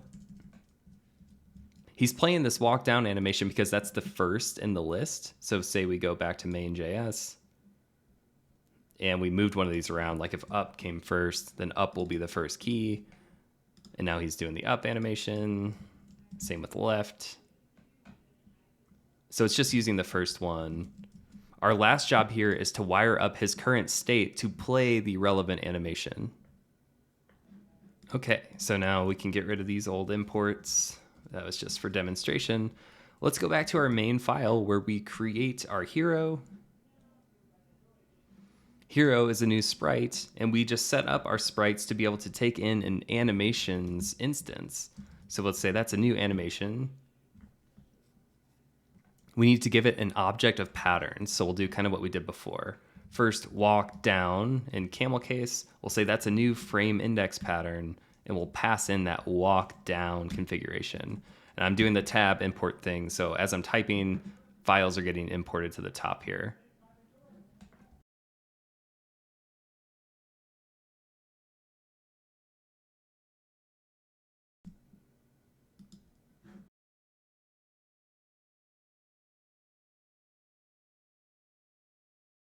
Now we have all 8 ready to go. Now our animations class has this one active key, but there's currently no way to change it. And so we'll create a new method for that. From the outside, we'll be able to call play on it, passing in which one we want to change to.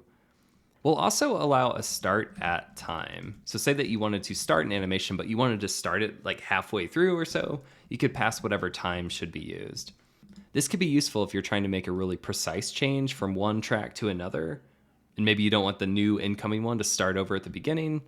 It kind of depends on the effect you're going for, but I just like to build that hatch in. First, we could say, if you're already playing this one, don't do anything, because there's nothing to change to. If the incoming key is different than the current active key, then we can go ahead and just update the value. Active key should be the new key. We'll also go ahead and set the active time to whatever started time was given. Let's go ahead and try to use this now. So I'll go to main.js, and in our code where the hero tries to move, say we're not holding a direction down, we want to go ahead and switch to the idle standing direction. But we need to know which one to switch to, because currently he has 4 different directions, but we don't have a variable that actually captures which way he's facing. We kind of have that in input.direction, but that's really tethered to the arrow keys. And if nothing's held down, then it's undefined. So we want a value that kind of persists that direction. And for now, we're just going to define it at the top level here. When we get into a game object refactor, we'll move a lot of these hero stateful savvy things. But for now, we can just start up here. Just like his destination, we'll say hero facing. We'll default that to down, the constant. Now in our try move function, if we're not holding anything down, we can go ahead and switch to that relevant facing direction. So we'll check each direction and then play stand left, right, up, or down based on whichever one is active. Now in the browser, you can see that he's not moving anymore. That's because he's playing the stand down track. When I move, he's always still facing down. That's because we don't have any code that's changing this variable yet. So in our moving code, before we were just kind of manually setting the new frame, we can get rid of these lines because we have a different system that's managing which frame should be showing. And instead, after all of this, we can just say hero facing direction should be whatever input.direction is. But if we don't have one, like it's undefined, we can just default to whatever it was before because we know we're starting with a value. Now the arrow keys will change his direction whenever he stops moving, so that kind of stays in sync. The last step is to fire off the walking versions of the animation when he's actually walking. So for those, we can just sprinkle them into these cases. Hero.animations.play. We'll pass walk down. We can just assume 0 for the time. That'll be great.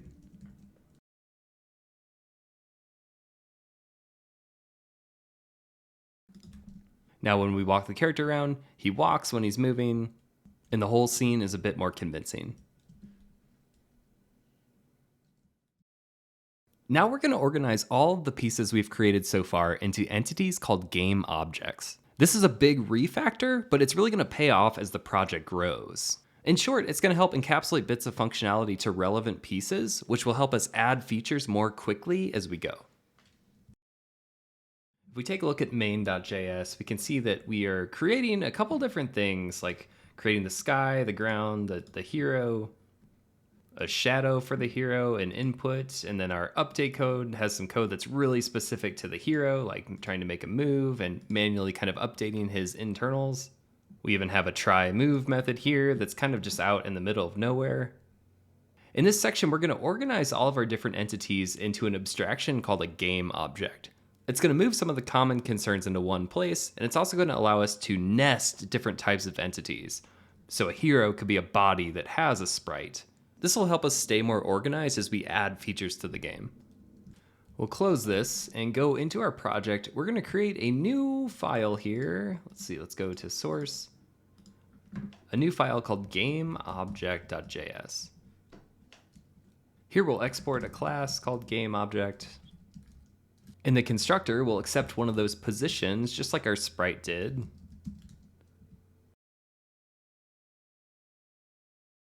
And we can default to a new vector2. We're also going to start with an empty array of children. And this array can house other game objects, like game object inception. Just like we've seen a couple times, every instance of a game object is going to have a step method that will receive the delta time. We're going to leave this implementation empty on the base class, but the spirit is that most types of game objects will come in and define their own version of step. Now the idea here is that our main scene is going to have one root game object, and that one root is going to house all these other kinds of things. So these will all go in that children array. We want to make sure that step gets called on all of them, and so we're going to do that recursively. We'll create a new method here called stepEntry, and that's going to take in the delta time from the game loop. It's also going to take in the root of the entire scene so that that can be passed down and anybody that needs it can have access to it. First, we'll start by calling this same stepEntry method on all the children. So those will all get called first, like in a bottom-up order. Eventually, when it's this game object's turn and there are no children left, this .step will get called. These are the methods we have for doing updates based on delta time, like our update loop. Now let's talk about the drawing loop. I'll add in two new methods here. One we've seen before, and that's drawImage. If you remember, our sprite implements a method called drawImage. We'll go ahead and use the same name on the base game object. So anybody that wants to implement their own version of drawImage can, but most won't have to. Usually that's just a sprite that's going to be drawing something to the canvas. Now, similar to our update functions, our draw is also going to recursively call draw on any children that this game object has. So first we're figuring out which position we want to draw at. We could optionally include a draw offset here. We could define that kind of at this level. I'm going to remove this for now because we probably won't need it. We'll go ahead and draw this particular image to the canvas, and then we'll iterate through any children we have and draw those. Now note the order here is different than the order that we see here, where this one iterates first and then does step, this one does the drawing and then iterates. I'm setting this up to have the children draw after this parent draws. That way if we have a hero and he has a sprite and he also has a child as a hat or something, that hat will be drawn after the hero. And notice the difference here. Back in main.js, say we were going to draw the hero in our draw method. We would manually draw the shadow and the hero, keeping track of a separate hero position. Here in the game object way, it's just going to draw itself wherever its position is. So we don't need to be manually kind of telling it what to do. Finally, the last thing we need here before we start converting some of our existing pieces to use this new game object class is an interface for us to add or remove children from this array. So I'll say add child, we'll accept a game object, and we can say this.children, we'll simply push to the back, adding in that game object. We won't need it yet, but in the future we could also do things like, game object.parent equals this to keep a reference back to that one. But again, we're not going to use that yet, so I'm going to leave that out.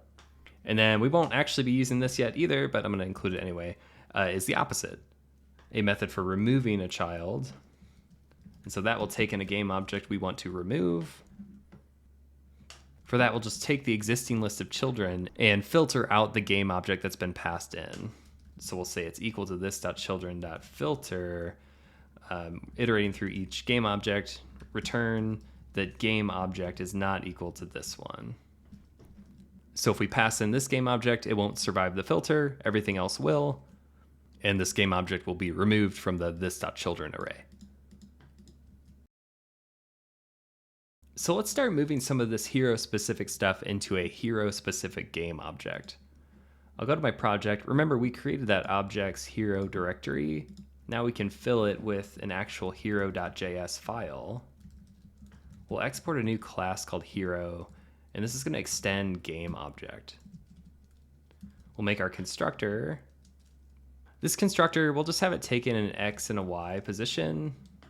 And then we can call super with a new position, giving it a vector 2, passing through that X and Y. So we want to create a hero and he starts at a certain spot. We'll say new hero passing in that XY, and that'll create a game object at that position. Now we're going to head over to main.js. I'll close this, and we're going to start taking everything apart and putting it back together.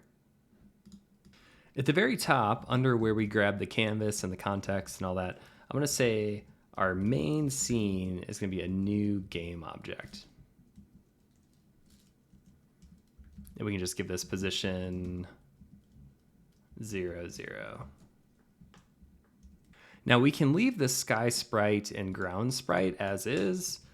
In a future section, when we start getting to multiple levels, different levels in the game, we'd probably move all of the stuff to be like one level scene. So we'd have multiple level scene, and then the sky and ground would be part of that level scene.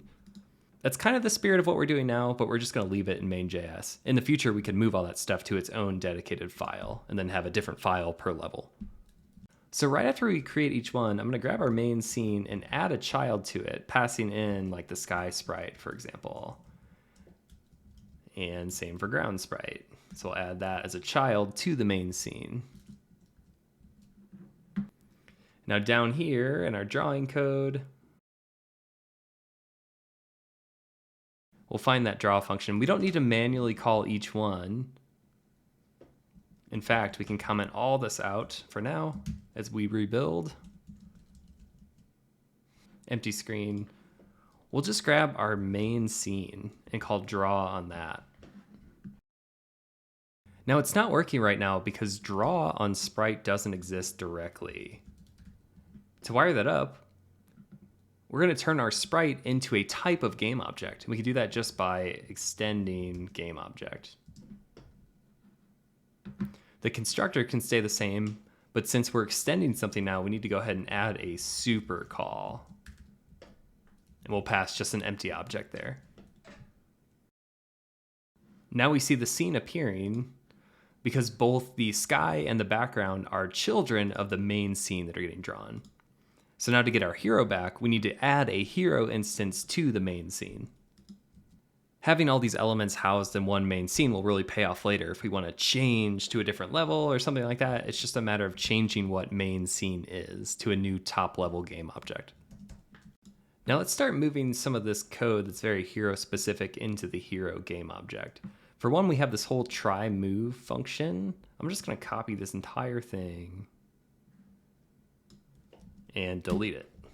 Deleting code feels so good.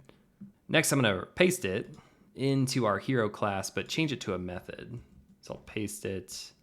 We need to change the syntax a bit.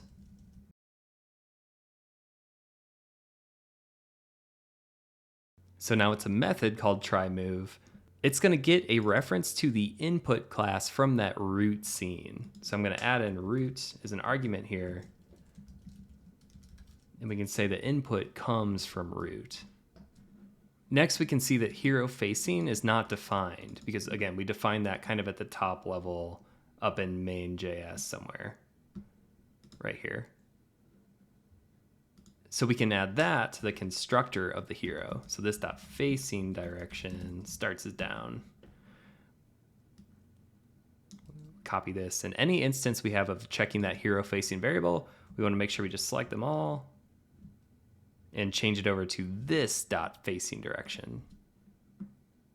We have a similar idea happening for that hero destination position. So back in main.js, we define this variable as is.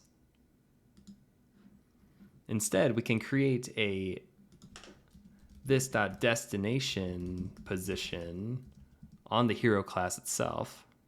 And for that, just like we did before, we can take our position and duplicate it. Now, any instance of hero destination position, we want to make sure we change over to the new internal variable. So this dot destination position. Next, you can see that hero itself is not defined anymore because, again, that was defined kind of at a top level place. We want this to be a reference to the sprite that houses all the hero animations. Now, that concept already exists. It just lives in the main file. So we're going to grab this const hero part and we're going to copy it all, delete it. That's going to cause some havoc in this file, but that's okay. In the hero constructor, we can bring that over and just rename it to be this.body. Now, just like before, anywhere we have hero dot, we want to make sure that we rename this to be using the internal this.body. A couple more moves to make before we're in the clear here. Let's go back to main.js. And all of this update code that is specific to the hero, we're going to grab all that, remove it. We're going to go to our hero file, opt into that step method that lives on GameObjects. We'll use the delta and just paste the same stuff over. Here's another instance of hero, which is now this. So this GameObject should move towards this destination position, still at a speed of 1.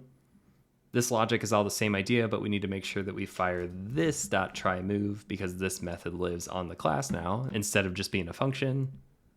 We can remove this manual call to step because the root object is going to iterate through and step everything inside it. So we can just remove that. So let's wire that up now. We'll go to main.js, and in our update function, it's totally empty now. The only thing we need to put in here is main scene.step entry, and then we'll pass through that delta time. We also want to pass through a reference to the root scene, which again will just be main scene. This input here we can go ahead and attach to the main scene. We have some errors happening here because there's still a reference to that old hero. Let's go ahead and create a new hero. So const hero will be a new hero. And again, we can give it a grid position. So grid cells 6 and grid cells, let's say 5. That's just where he'll start. We want to make sure that we add him to the scene. We have one little wiring error here that we need to fix. So we'll go to hero.js, and in step, when we call try move, we need to make sure that we pass through that root. And so we receive root as the second argument here. We can just pass that straight through. Now we're rendering again, no more errors. Now the reason our hero is not here is because we need to make sure that anything we add to the hero, like we create right here, we add as a child to that base. So after we create this .body, we'll say this.add child, passing in the body, and that will include it in that draw loop. And now he appears, but he's in a funny spot. What's going on with that? We've got two things going on. For one, I messed up the syntax here. So we need to make sure that grid cells is called 2 separate times. And so now when logging out the hero's position, we can see he has an X and Y that we expect, but he's still way over here. Why is that? Basically, all of this recursive drawing is enabling a relative position model. So say we have position of this much, which is the same thing that we passed into the hero's constructor. That's going to take his current position and then draw him this far away from where he is. So now we don't really need to position the sprite unless we want to offset him visually. So if I just kind of go 0, 0, we can see that he snaps into position. And this is what we saw at the beginning earlier on when we first got the hero on the screen. Remember, he starts kind of right here and he's drawn right here. We want to visually kind of nudge him so his feet are back in place here. So we're going to take his feet, nudge him back by -8 pixels, and then -20 pixels or so. Now his feet are back where they go, but we're missing that shadow. So let's go ahead and add the shadow. We can say shadow is a new sprite. And again, anything that's part of the hero's GameObject body, the compound tree that is the hero, we need to make sure we add as a child. So this .add child, shadow. I'm doing it before the body so that the shadow draws first and then the hero body pixels draw on top of the shadow. Back in main.js, we can grab the same configuration that we had for the shadow and just delete that from that file. Plop them back over into the shadow configuration here and the hero. Looks good, but it's still drawing relative to the top left corner of the hero like that. So we need to nudge this as well. We'll copy over a position to use, and we can say -19 there. And now the shadow looks good. Doing some quick QA testing here. It looks like everything works as it did before. So this is kind of an invisible refactor where we don't expect any behavior changes. We just expect the same result, but with different code. And that looks good. Now we can officially start deleting stuff from main.js that we've moved away from. So let's clean up this main file a bit. First, we're grabbing the canvas to draw to. Then we're establishing the root scene that we want to draw. Anything that we see in the scene will be a child of that scene. Then we'll add things to it. We'll add an input.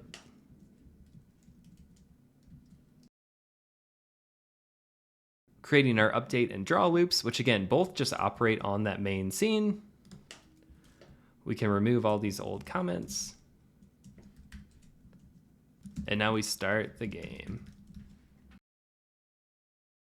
In this session, we're going to set up an event system. This event system is going to allow game objects to broadcast signals to each other without necessarily having a direct reference or association.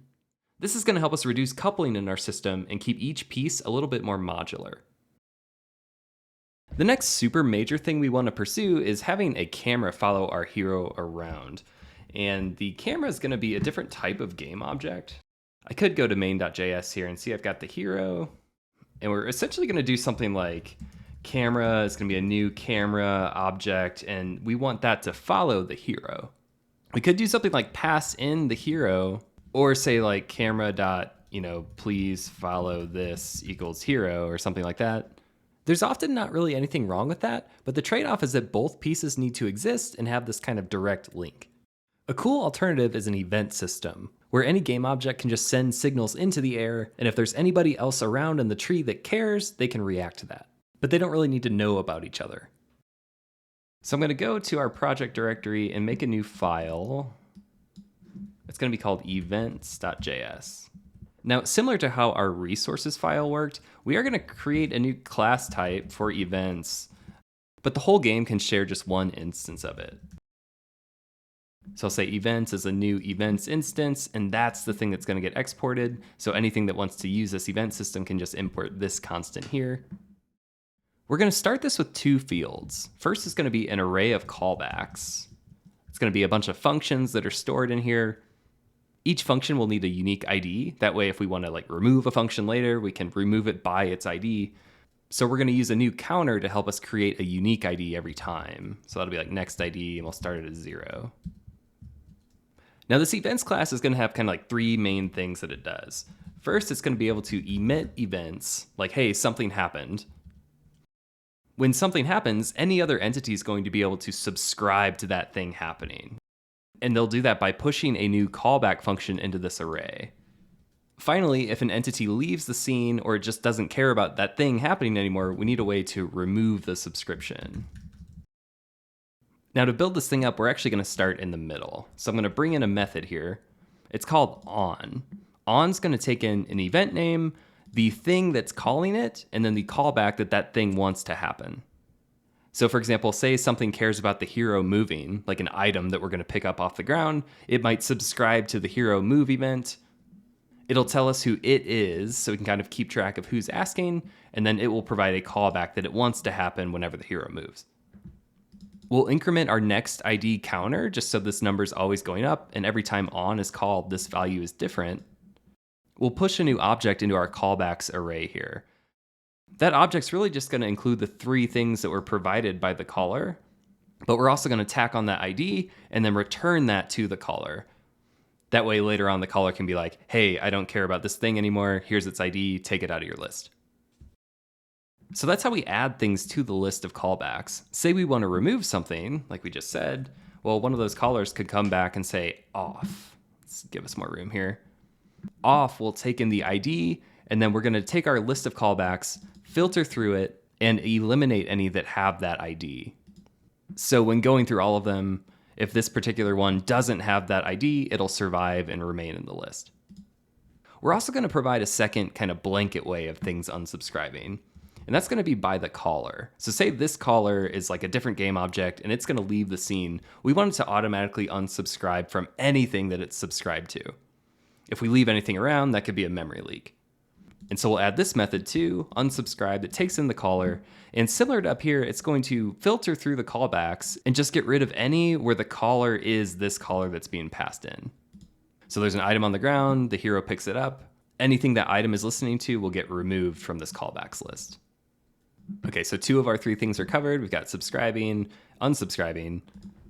So anyone with a reference to this event system will be able to call emit, and that's going to take in an event name. We'll also allow them to pass through some kind of value. So again, in our hero moving example, the event name might be hero moved. We might also want to pass through a reference to the hero or to the hero's new position. Just some kind of value here will make the system pretty flexible.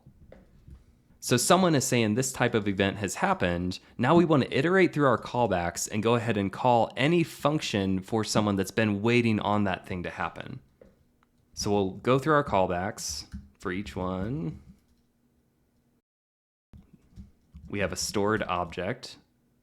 If the stored object.event name equals the event name that's been called here, we want to go ahead and call the callback that's been stored on that object. So stored.callback, and then we'll call it like a function and we'll pass through the value that was provided by the emitter. So value there. Again, so when someone calls on, they're going to provide a callback function. When this type of event happens, they want that callback function to be fired. So we'll fire it for them, and then we'll also provide the value that was called alongside the event name. This is going to help us remove coupling because any object anywhere could just fire off signals, and then other objects can choose to listen to those signals, but they don't necessarily need a direct reference or to be really tethered to that object. They might just opt in or out of caring about that kind of event that happens. So let's make an example of this. Let's go back to main.js, and just for the moment, just kind of down here, we'll add one of those event subscriptions. So events to bring in our shared module. I'll say on a new event type called hero position. We'll say it's the game scene that cares about this. That's the caller. And then we'll get back a new hero position. So we'll provide our callback. Main scene, not game scene. So main scene wants to know when the hero position changes. When it does change, it'll get back that new value. So we can say like console.log, hero moved, and log it out. Now remember, right now, for demonstrating, we have this at the top level, but this could be within a different game object. It could be anywhere in the tree, it doesn't matter.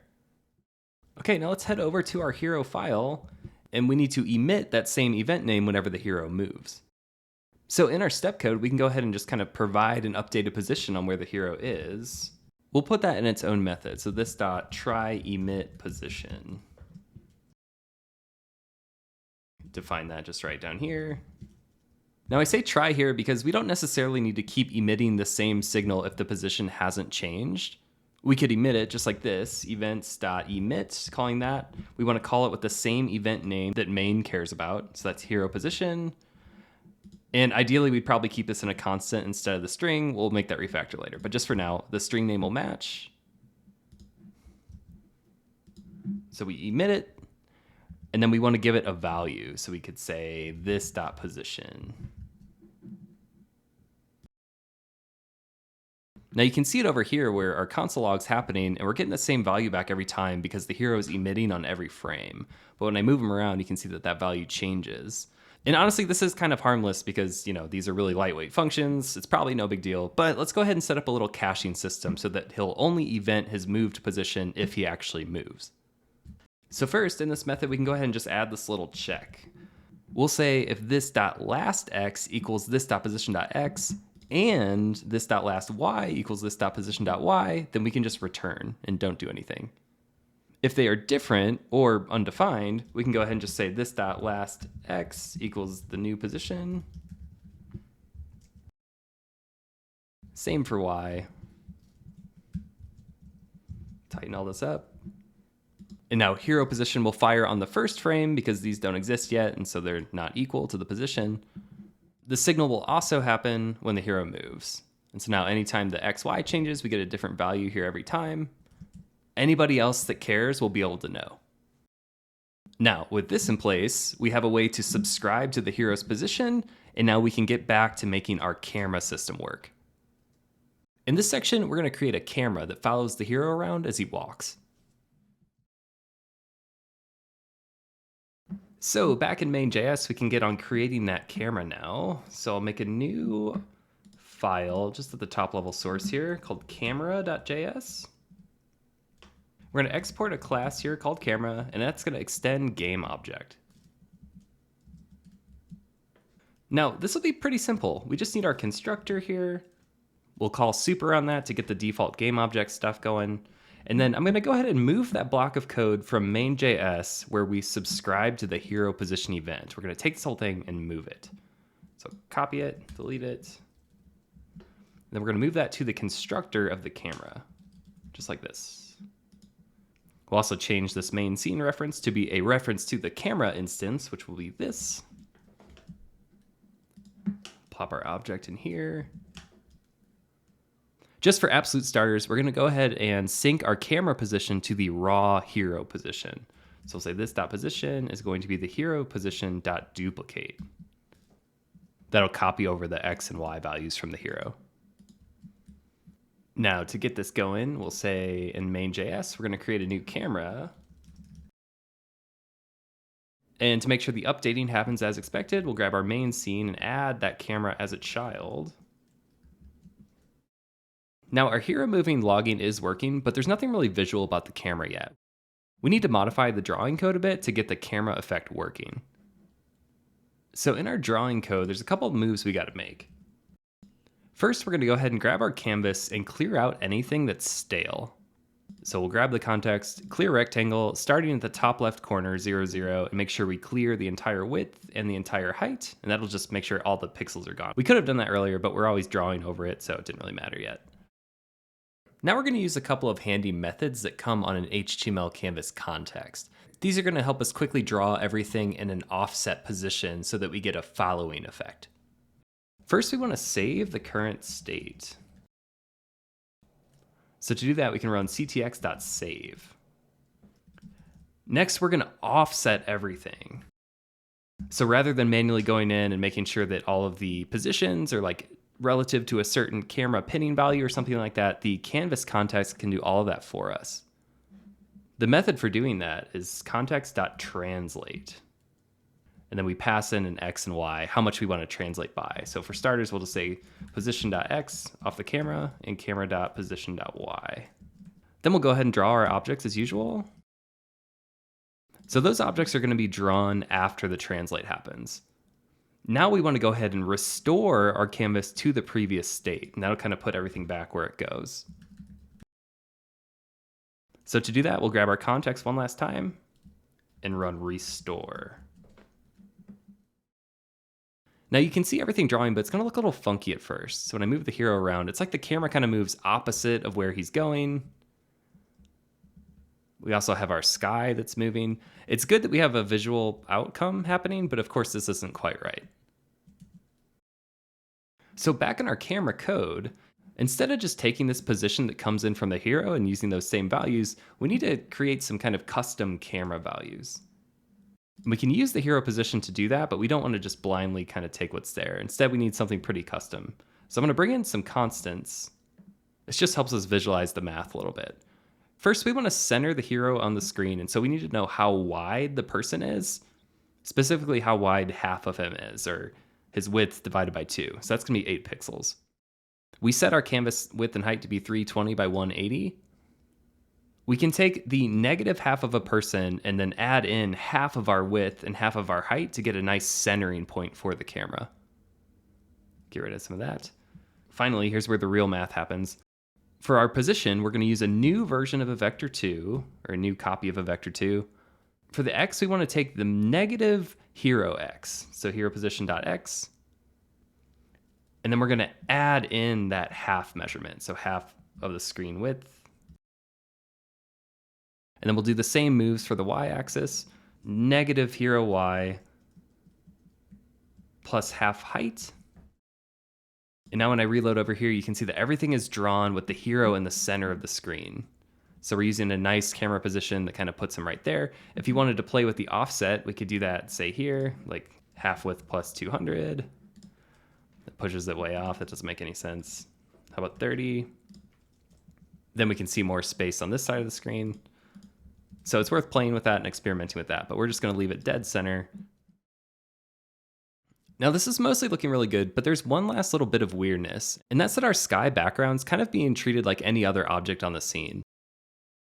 It makes sense for the map to change position and the hero to change position and for this part to kind of work as it is, but we still want to pin our sky to the top left corner here, so we shouldn't see this blue background at all. So as a quick fix, we'll go into main.js, and instead of attaching the sky to the main scene, which is the thing that's recursively getting translated, we'll remove that line. The first thing we'll do on every draw cycle is to simply draw the sky at a static position. So we'll say sky sprite.draw, the context, 0, 0. And now the sky is always going to be drawn right here, but then our translating lines will happen and translate everything else relative to the hero's XY position. Now we have that kind of static effect. In this section, we're going to put an item on the ground that can be picked up by the hero whenever he walks on top of it. Let's continue putting this event system to work by giving the hero something that he can pick up. I've added this image to the project, rod.png. It looks kind of big there, but it's really just a 16 by 16 graphic. We're going to put one of these on the map. When the hero steps onto it, it's going to disappear, and then we're going to add it to his inventory. So in our objects directory here, let's make a new subdirectory called rod, R-O-D with a capital R, and I'll make a new file in there called rod.js. Now a rod, like a magic rod, magic wand, something like that, that's going to be a game object. So we'll export a class called rod, and that extends game object. Here's our constructor. Much like the hero, we're going to pass an X and Y to position the rod where we want it when we create it. So we'll pass that through to the super of the game object. So position will be a new vector2, and we'll use that X, Y. Give us more room here.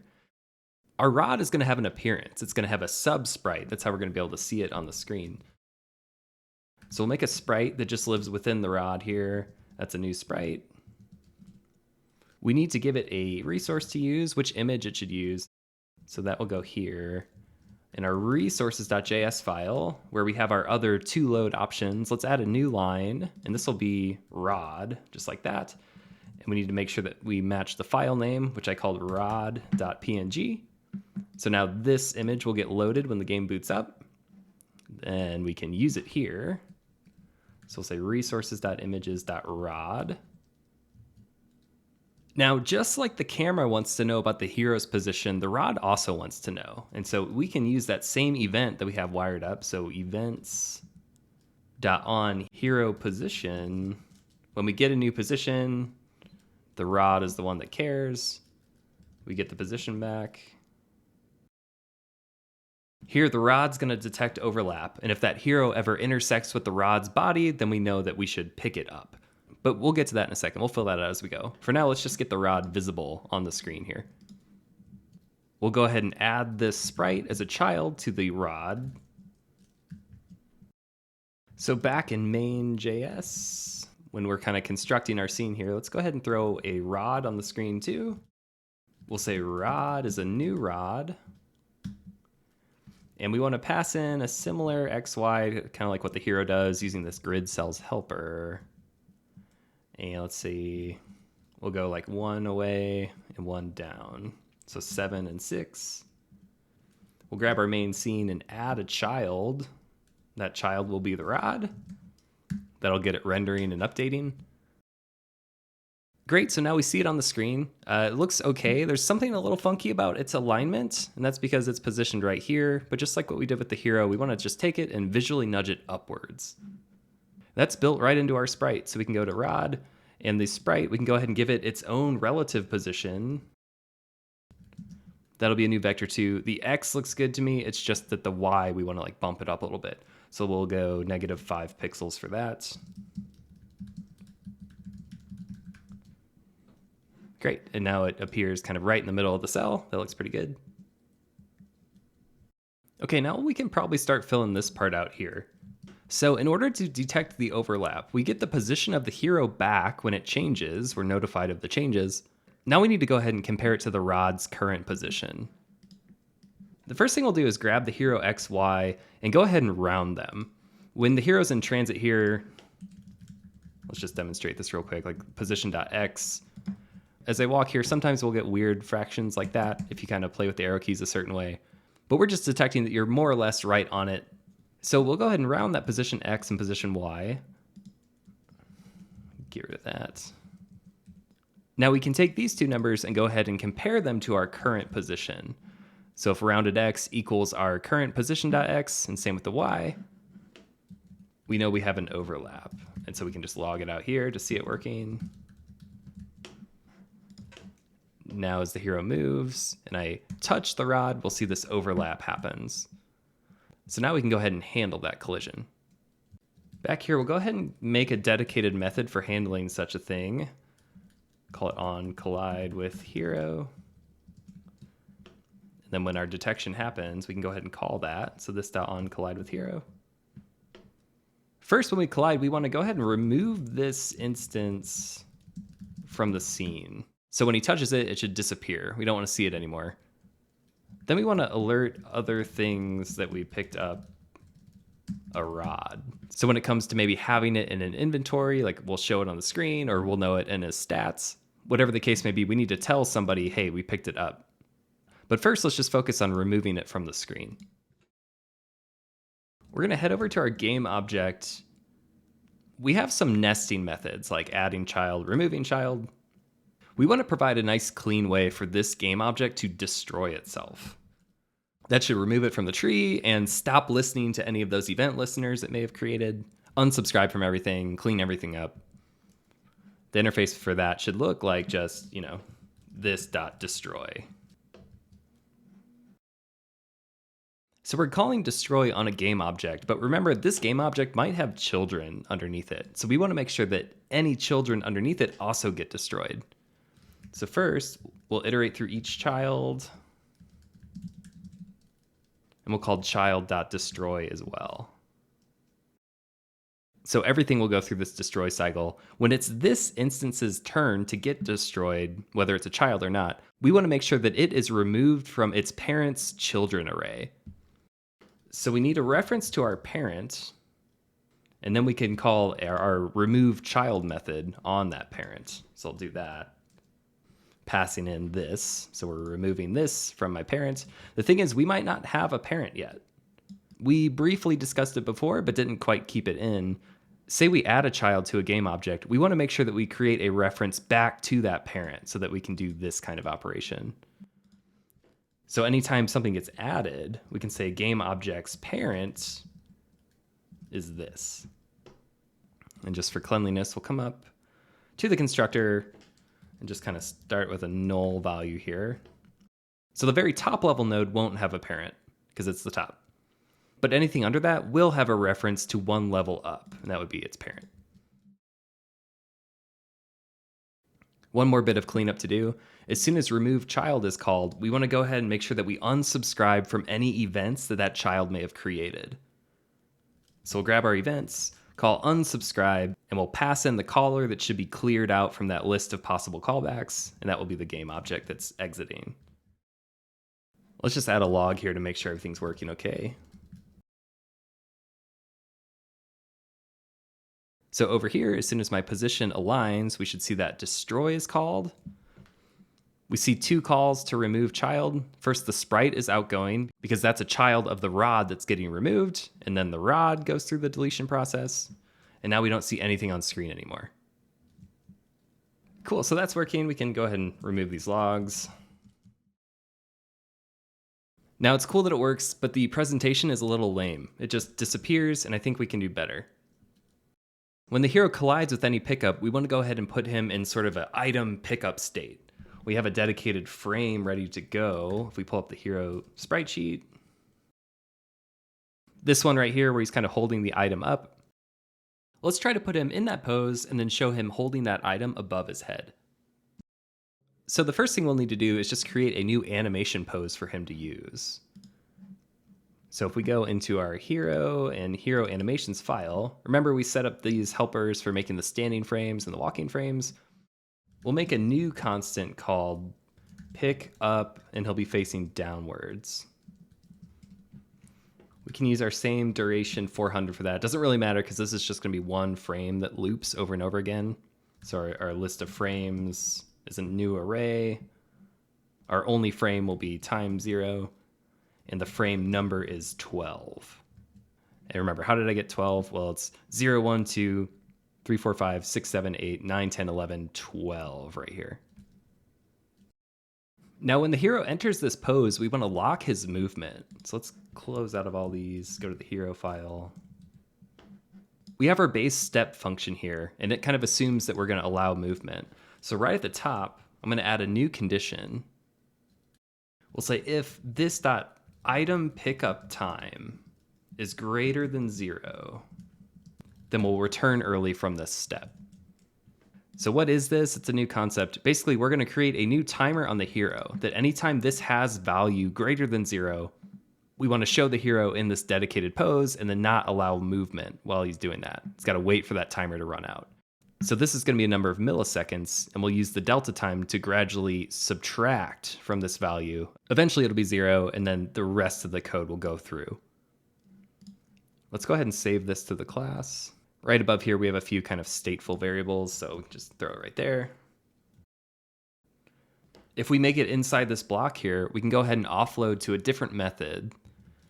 I like to name these something like work on item pickup, and then we'll pass through that delta time.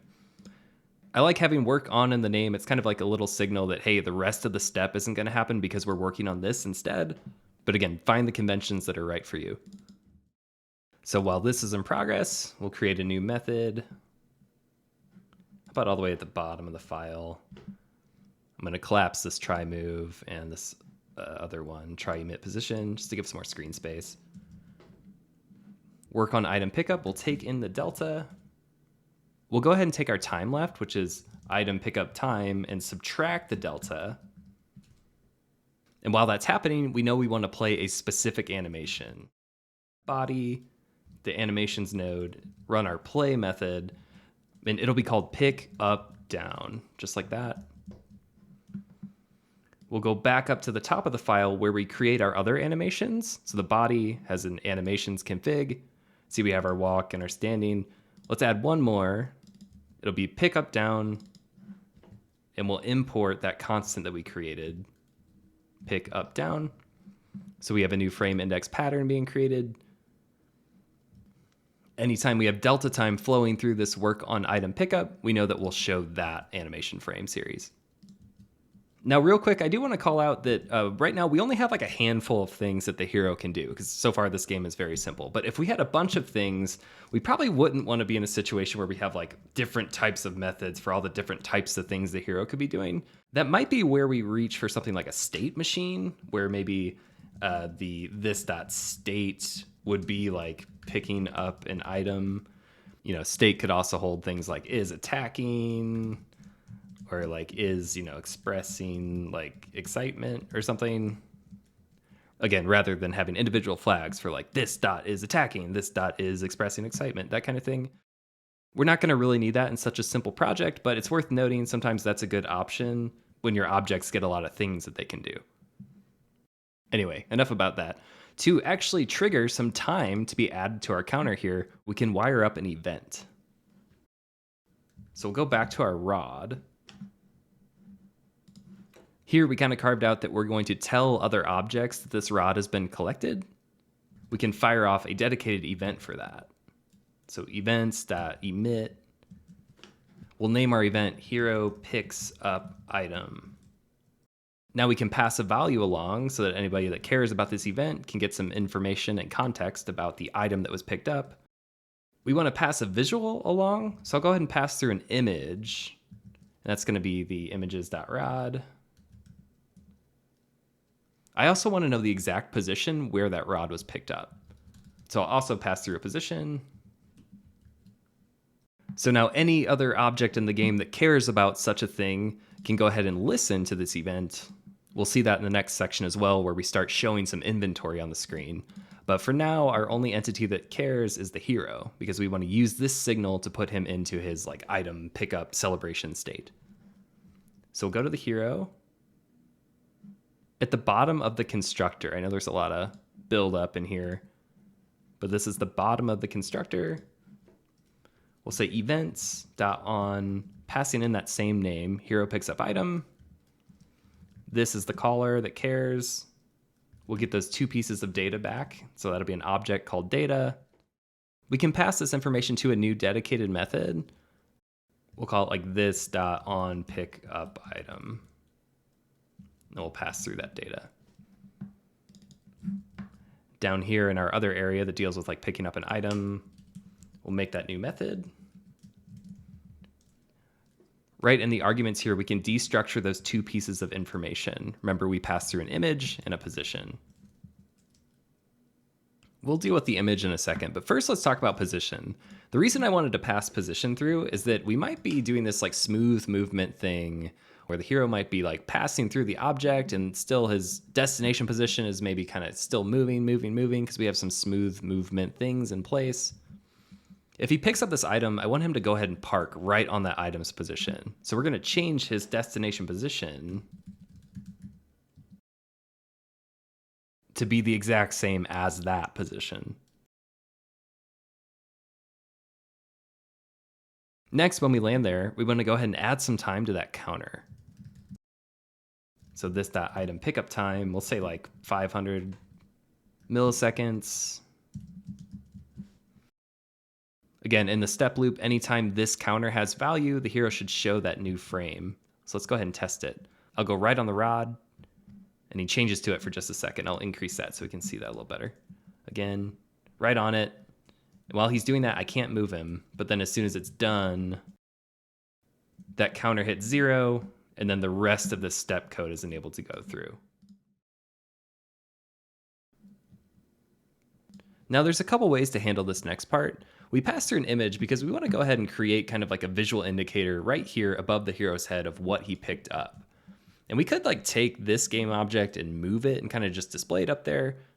But sometimes it could be a little bit more simple to work with if we just spin up a new instance of something that looks just like this, hold it above his head for a second, and then destroy it when we're done with this animation. So we pass through just enough information to get that effect across. So we'll add one new concept to the hero. Where we have item pickup time, we'll also add an item pickup shell. This is just a reference to a new game object that will spin up. He can hold it over his head for a second, and then we can call destroy on it. So we'll create it here. That's a new game object. We'll add a child to it, a new sprite. For our resource on the sprite, we can pass through that image.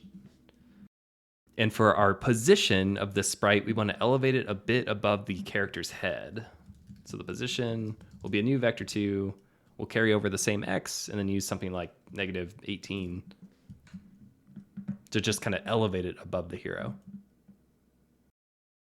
We can add this child to the hero so it renders correctly. Add child, this.item pickup shell. Now when I pick it up, you can see that he picks it up, but when he's done with that animation, it's still there. And it's still, it kind of syncs to his movement, so it's kind of cool. I mean, this is kind of how you could do like he's holding a sword or holding an item or that kind of thing. But when we're done showing that little celebration frame, we want to go ahead and destroy this subchild. So we'll tidy this up for a second. Down here, when we're subtracting the delta time from our pickup time, we'll know when we hit 0. And as soon as we do, we can grab this.item pickup shell and call destroy on it. We'll set the timing for that whole animation to be more like 500. Now we can collect the rod, he'll hold it, and then put it away. One more time, collect, hold it, put it away. Now in the next section, we can reuse this same signal, hero picks up item, to notify a different game object that should manage the visual of our inventory. So when we pick up something like a rod, we can add it to our list of items that we have. We can visualize the elements up here, and that adds a lot to the feeling of the game. In this section, we're going to render anything the hero has picked up to the top of the screen. Okay, so anything the hero picks up, we want to visualize in a HUD, like a little inventory list that will just hang out at the top left corner of the screen, no matter where the hero moves. So let's create a new game object for that little bit of visual. So go to our project. In our objects directory, let's make a new sub-object. This will be called inventory. And then right in there, we'll say inventory.js. Export a class inventory that extends our game object. Give us a constructor. Now, purely just to get it on the screen, let's just create a new sprite.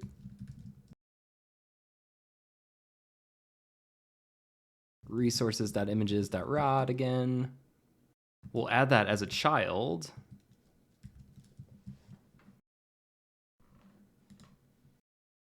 In our main file, let's create an instance of our inventory here. So inventory, lowercase I, is a new inventory, uppercase I. And now similar to how we drew the sky kind of first and pinned to the top left corner, we're going to do the same idea for our inventory.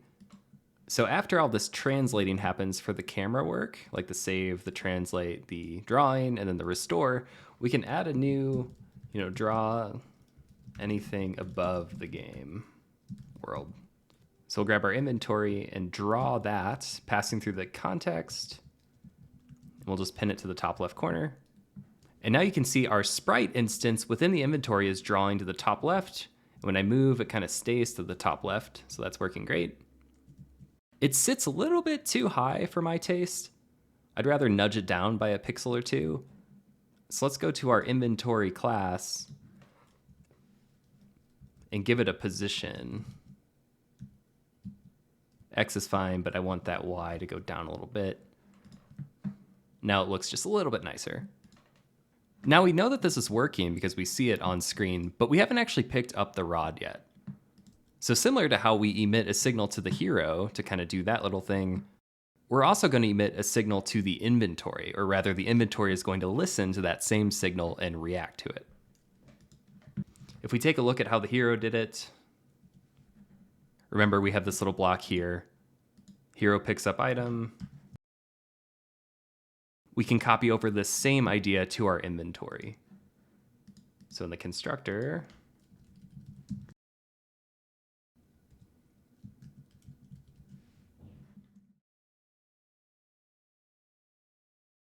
now we can take this creation code and move it within that event block.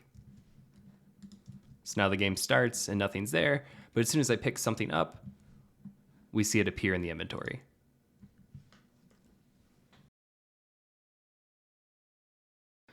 Now, instead of just rendering after we pick up an item, like how the sprite is created here and then added as a child here, we want to render everything a little bit more declaratively.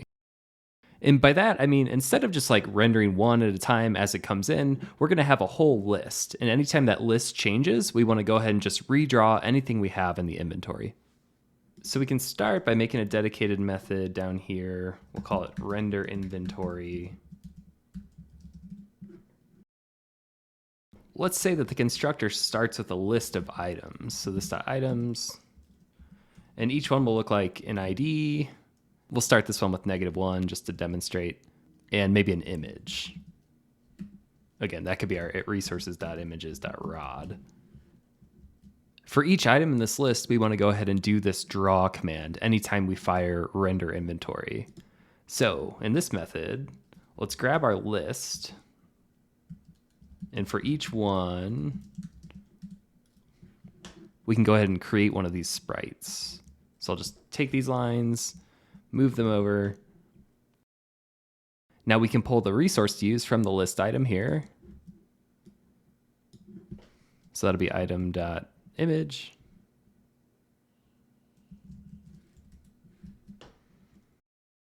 So now whenever this fires, we're going to draw a new sprite for any item that we have in the list.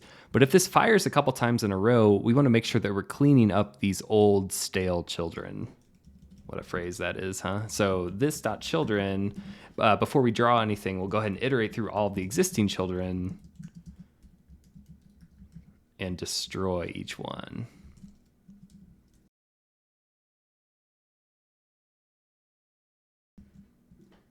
So now as soon as the game boots up, we can go ahead and draw for the first time. So we'll call this.render inventory right away. Now when I load the page, we get our first fresh drawing here. It's just drawing anything that's in the list already. So say we start the game with a couple items in the inventory, we'd have them here ready to go. And let's just say I had 2 items. So -1 and again, fake ID -2. Now you can see 2 are drawing, you can kind of tell because the opacity of the shadows sort of doubled. It looks extra dark here. That's because 2 passes of that same image are being drawn right on top of each other. So what we can do is in the drawing loop, space them out a little bit. So I'll come down to render inventory. And when we're iterating through each one, we'll also receive an index of which number of thing is being iterated through right now. We can use that to create a new position. So each individual sprite will be just spaced out a little bit. So new vector 2, we'll take the index and multiply it by 8 pixels. So they're about 8 pixels apart. Then we'll pass 0 for the y. Now they render, they're a little close together. So what if I bump it to 12? There you go. That looks pretty nice. Now, when we pick up this new one, we want to see a third one added to the list here. So we'll take our signal code here, and we'll add a new entry to our items list. So we'll push a new object. We need an ID here, so we can actually reach for that same next ID kind of pattern that we saw in the event manager. So this.nextID. At the top of the file, we'll go ahead and start that as 0. And anytime we're about to use nextID, we'll go ahead and increment it. So this.nextID + = 1. That way that value is always going up. We'll use that nextID. And for our case right now, we can just assume that the image is our rod, because that's the only thing we can really pick up right now. In theory, if we had multiple things picking up, that could probably come from data here. As soon as we add something to the list, let's go ahead and draw again. So this.render inventory. So I'll pick up this third rod. We see a third entry added up here. And now the system's a little bit more realistic. One thing that we're missing, though, is the ability to remove something from the inventory. So let's build that in now. Now we have these unique IDs, in theory, unique IDs on each individual item. So let's add a new method under render inventory. It'll be called remove from inventory. That's going to take in an ID. We'll simply take our list, so this.items, and we'll set that to a new value, this.items.filter, just like we've seen a few times. For each item, we'll get rid of the ones or any ones that have the ID that match what's passed into the function here. So return item.id is not equal to that ID. Any that have a different ID will pass and survive, but if they happen to have that same ID, they'll get removed from the list. So after we have a new modified array, we can go ahead and draw again, this.render inventory. Now, just to demonstrate this, we don't really have a way in our game to use something from the inventory. But just for testing, we could go ahead and do a set timeout. So say after 2 whole seconds, we're going to this.remove something from inventory, and we'll just use one of these demo IDs. How about -2? Whoops, this.remove from inventory, passing in -2. Now when the game loads, we start with 2, and once this fires, you can see that it works properly. It removes something from the list, re-renders, and now we only see the 1. And I can even go in and pick up that second one again.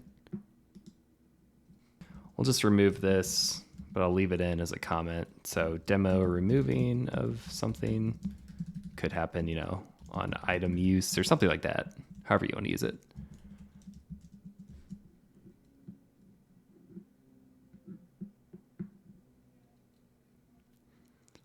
And real quick, one last ending note here on this one. We use these really simple IDs here. It might be a good idea to seed these IDs with a super random number, like next ID, maybe a random number. That's just because if we're reloading an old game state or something, this next ID, if it always starts at 0, could end up with colliding something that's just naively using that really simple integer.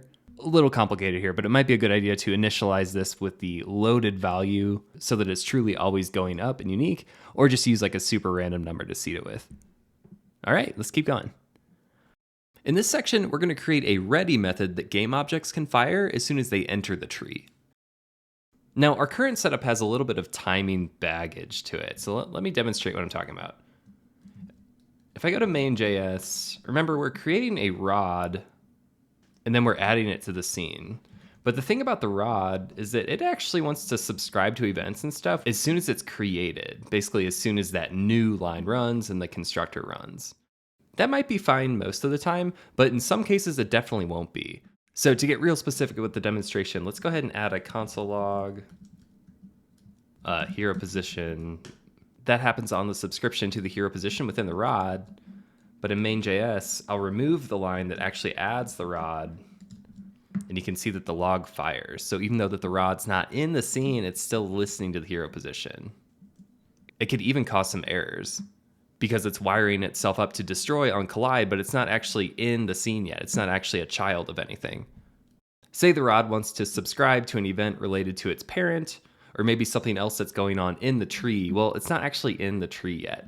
So instead, we want to make sure we delay the subscription from happening until the first frame that the rod is actually in the scene or in the tree. Often game engines provide some kind of lifecycle method like a ready. Sometimes it might be called create or, on first step or something like that. I'm going to go ahead and stick with the ready name. So we want this ready method to be called on the very first step. And rather than building that into each individual game object, like having that kind of only do this on the first time logic on the rod itself, we can build that into the base game object. Now we want ready to be called on the very first step. So let's go into our game object and create a new flag. In the constructor, this has ready been called. And it hasn't been called yet, so we'll say false. Now in the step entry method, the very first thing we want this step to do is call that ready method, but only once. We iterate through all the children first, so we want to wait until it's this instance's turn to call the ready step. So we'll put this line after the children for each. And we can just say if this dot has already been called, if it's not been called, then we want to go ahead and call a method called ready. Right before we do that, we'll flip the flag to true. So it has been called. That way this block will only happen once. And then we can create this ready method on our base here. Any game object instance will be able to bring its own version of the ready method. Now let's go to rod.js. And we're going to take this event subscription creation and just move this whole block into the ready method. And we can do a little console log here. Now when I boot up the game, I'm still creating a rod in memory. See, this rod is being created, but it's not being added to the scene yet. So that error is not here anymore. As soon as I add the rod to the scene, we'll see our rod is ready fires. That event subscription has been created. And now I can collide and everything works as normal. So again, sometimes it's common that game objects might want to create an extra game object right when they enter the scene, and they want to do it relative maybe to their parent or to themselves. We want to make sure they don't do that until they're in the tree. Others will maybe start some timing subscriptions that should start right when they enter the tree. This ready lifecycle method is a great tool for those use cases. Okay, so that's the end of the first chunk of the series. I hope that you enjoyed it. Remember, if you want to keep going, I have more videos that demonstrate how to add more things onto the system. So if you want to keep going, be sure to check that out. Again, if you liked all this, please be sure to like and subscribe for more videos just like this one. I have way more on the way. Thank you again so much for watching. If you haven't joined Discord yet, please do, and I'll catch you next time.